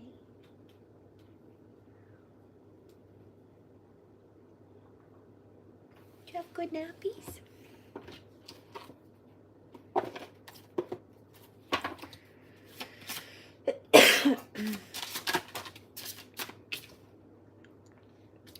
Monk or nun. Okay, so there's a past life deck that I didn't mean to grab this, but thanks for the clarity, protection on this. It fell out. Farm, the arts. Okay, I'm getting a crossover between, it's like the Irish blight, the blight of the potatoes. If you know, you know. 109.22 was a huge famine issue there. And so there's something about a crossover between that, like a lack and loss energies. Health, yeah, see, health is tied to nourishment. Love life. It's like a divine couple, divine counterpart couple. That was, yep, see? It's like they had a farm or something, but the big part of the crop was potatoes in Ireland. So when the blight happened, it was a huge problem. Forgiveness. Asia, there's something about hostage situations also in this one I'm picking up. What else? What's the other one? Just violence, just kind of crude levels of violence, transportation, maybe like forced travels. I'm seeing it's like those Mongolian warrior people, kind of like Hungarian or Mongolian marauders, basically, and they would go and they would kidnap women, sometimes just for themselves to keep, and sometimes because they would retaliate. Like if they would take the women, they would kidnap the wives of their enemies and take them for themselves. Oh look, see, I told you.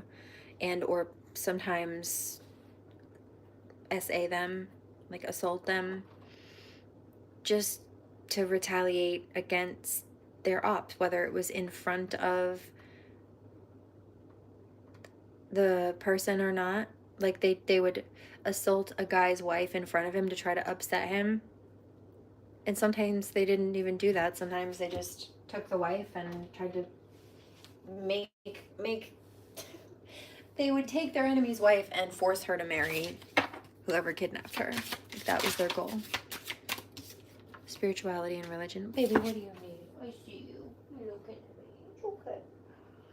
See you. Okay. I love you so. Me too, pretty boy. Angels. That biblical energy. Won't you give me tonight and the rest of your life? I wanna have it all with you. I wanna have it all with you. When you open your eyes, I'll be there by your side. I wanna have it all with you. I wanna have it all with you. 'Cause your love is biblical. It's biblical, it's biblical. Mother, Let's see, they tried to target. Oh, whoa! Divine feminine and masculine and their kids. There it is. And we already know what's up. It's not a secret.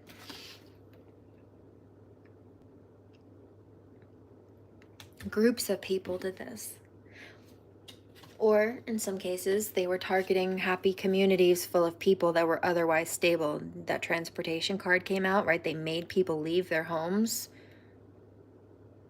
because they were being violent. In both cases, they were being greedy or they were being violent. On both the cords. And so they try to want for themselves, but they take the land and destroy it. It's not even anymore. They're selfish.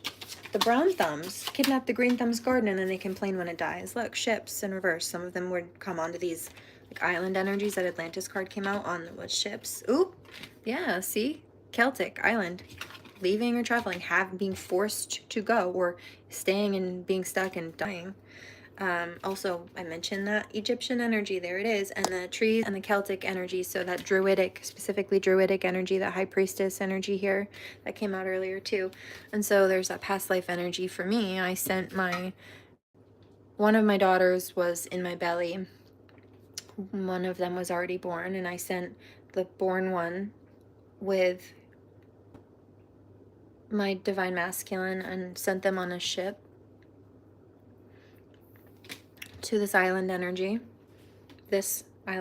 knowing that they would be safe there. And I stayed behind. I had to finish my job. Yeah, knowing that I would die, but also that I would come back and finish the job. And I did. I was quickly born back here. But at that point, my twin was much older than me. I was younger than my daughter at that point, after being reborn. And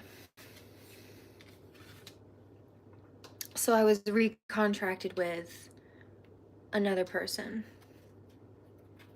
a soulmate at that point. But he was younger physically in that life than the divine masculine at that point, who was older than both of us at that point, after I was reborn. And then in this new life, both the divine masculine and it's like the fallen soulmate energy exists, and it's like the younger one, the one who was younger in physical age in that life, even though they're the same age in this life, he's way less mature. The divine masculine, even though he's the same age roughly as this soulmate from a previous life, he's way more mature. Like he's either lived many more lives and mastered them, and or also I don't think it's just because he had like a decade or a couple of decades really on this soulmate who was born at the same time I was born, like after I was reborn. I don't think that was the thing. I think that his spirit was just older and more mature anyway. I know he was, in fact, because I can tell you the divine masculine was this loyal, loving, really sweet, empathetic, kind. He didn't want to let go, and he didn't want to leave without me, and he didn't want me to stay without him. But I made him go so we could take care of our daughter. And this soulmate energy, like, we were high priest and high priestess contracted to be together. In fact, let me keep shuffling.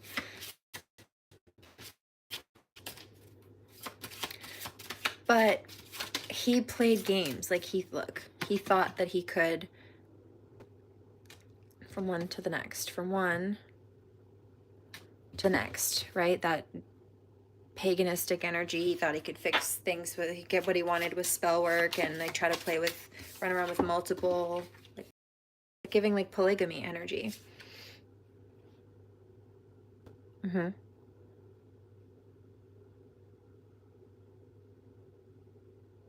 11722.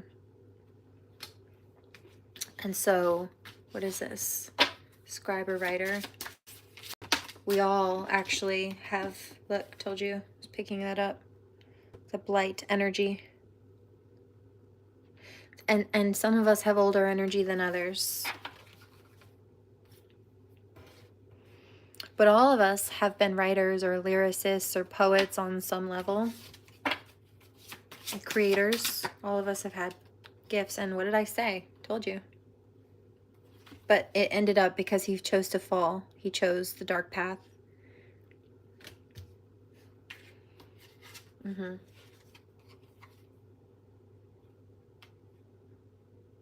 Yeah, he rejected the medicine path. And so he trapped himself, if not in physical jail, then within his own spirit. But definitely spiritually speaking, like I said. Yep. Is there anything else you want to say with this?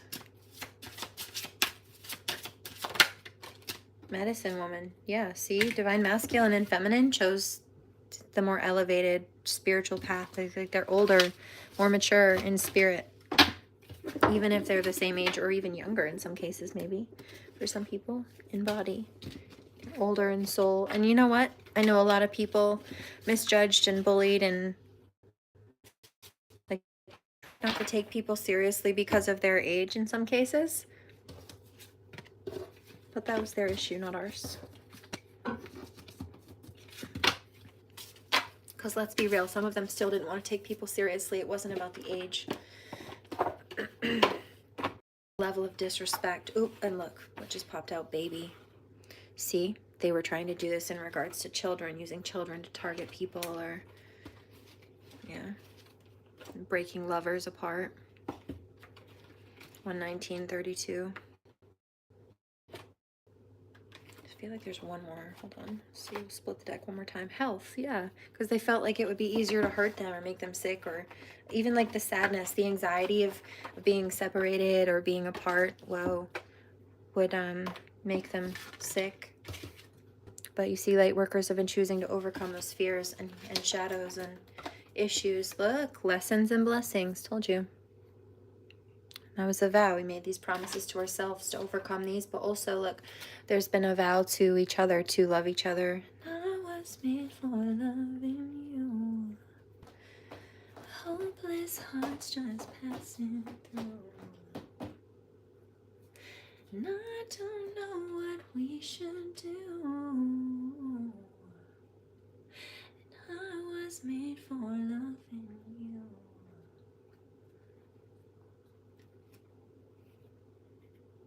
Oh, I just got chills.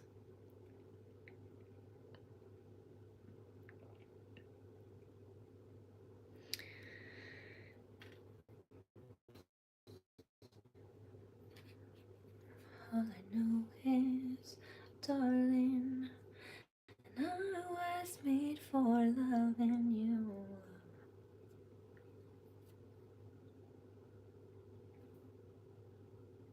I have chills. I don't know if you can see those goosebumps. Angel waves.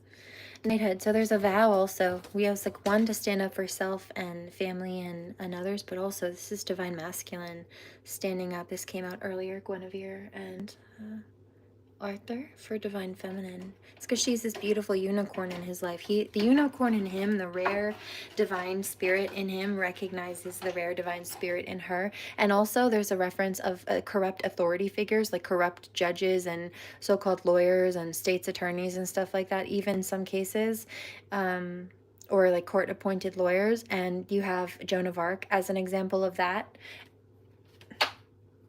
first and foremost. Also, those false imprisonment energies, Joan of Arc, as well as Empress Josephine, for starters. Could name a few more. Anything else?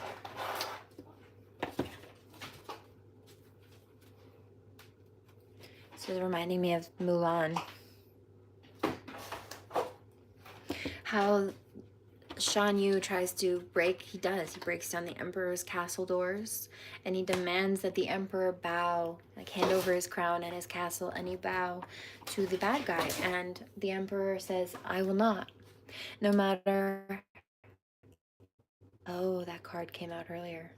The wind will howl and alert you when spell work is being done.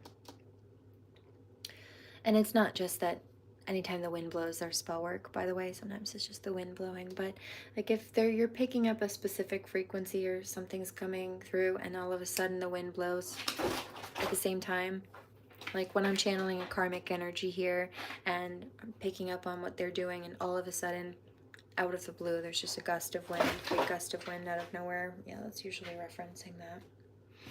But the Emperor says no matter how the wind howls... Oh, also that card came out, the air.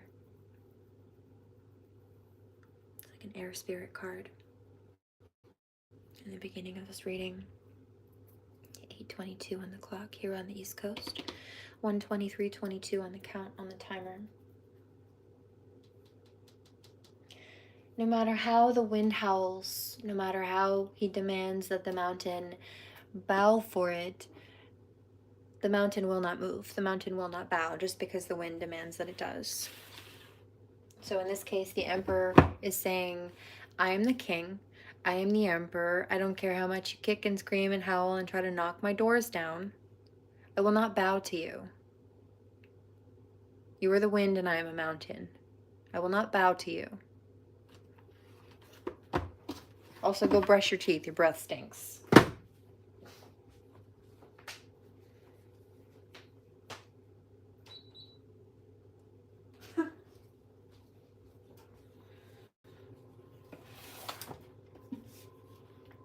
That card came out earlier too. They try to boss you around to make themselves feel superior. Yeah, they're not.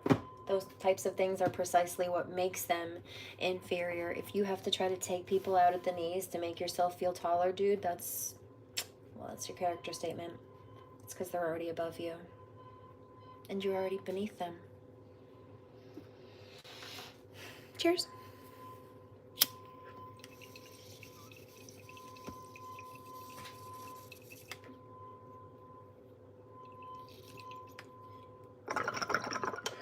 There's alopecia Reiki coming through for somebody. There's also, I hear green grass Reiki or growth Reiki.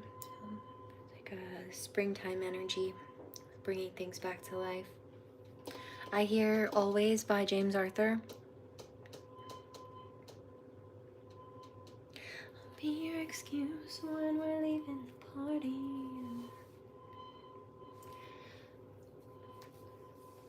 When you feel like you might die, I can bring you back to life. No, you don't have to worry.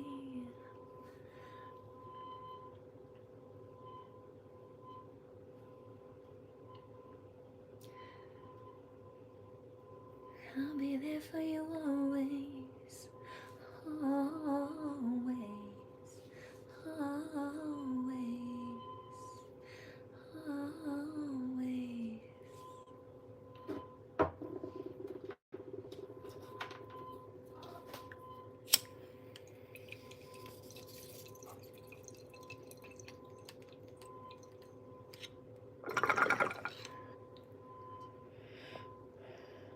I'll be there if you're needing somebody.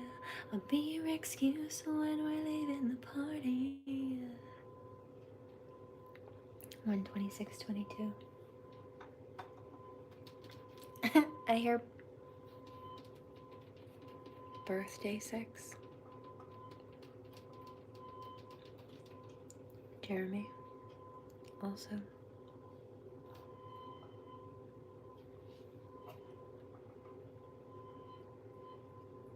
Mm.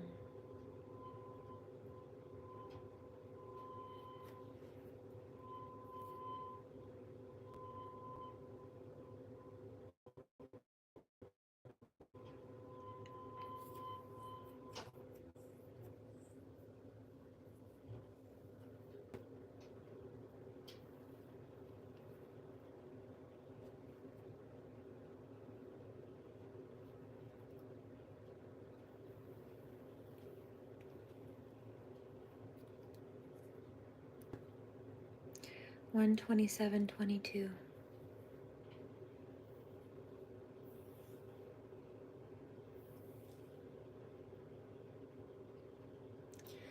I put up a couple of shields really quickly.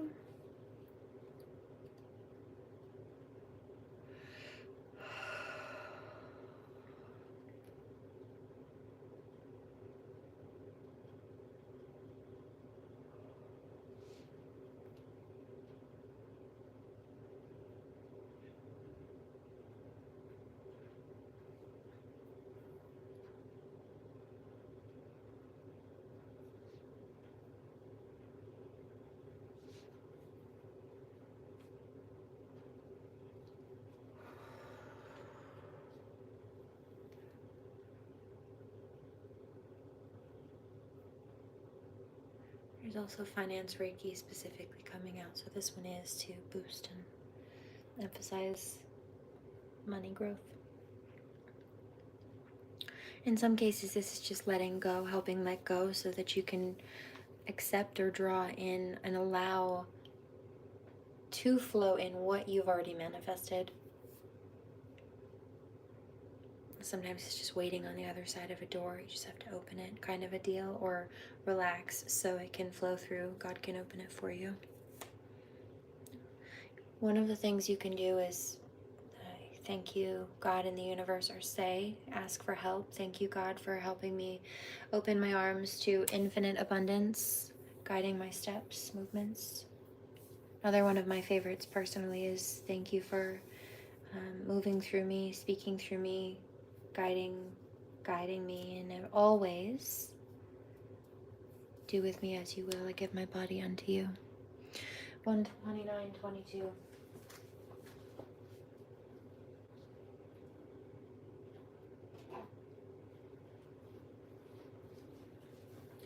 I'm getting a flash of a litany that I have at the bottom of my prayer page on my website. It's specifically for domestic abuse or people that are being oppressed or abused in some kind of way. It doesn't have to be domestic abuse, but I'm seeing that may help some people. In the meantime, darlings, please remember to pray. Do no harm, take no crap, and I will catch you on the next one. Blessings and namaste.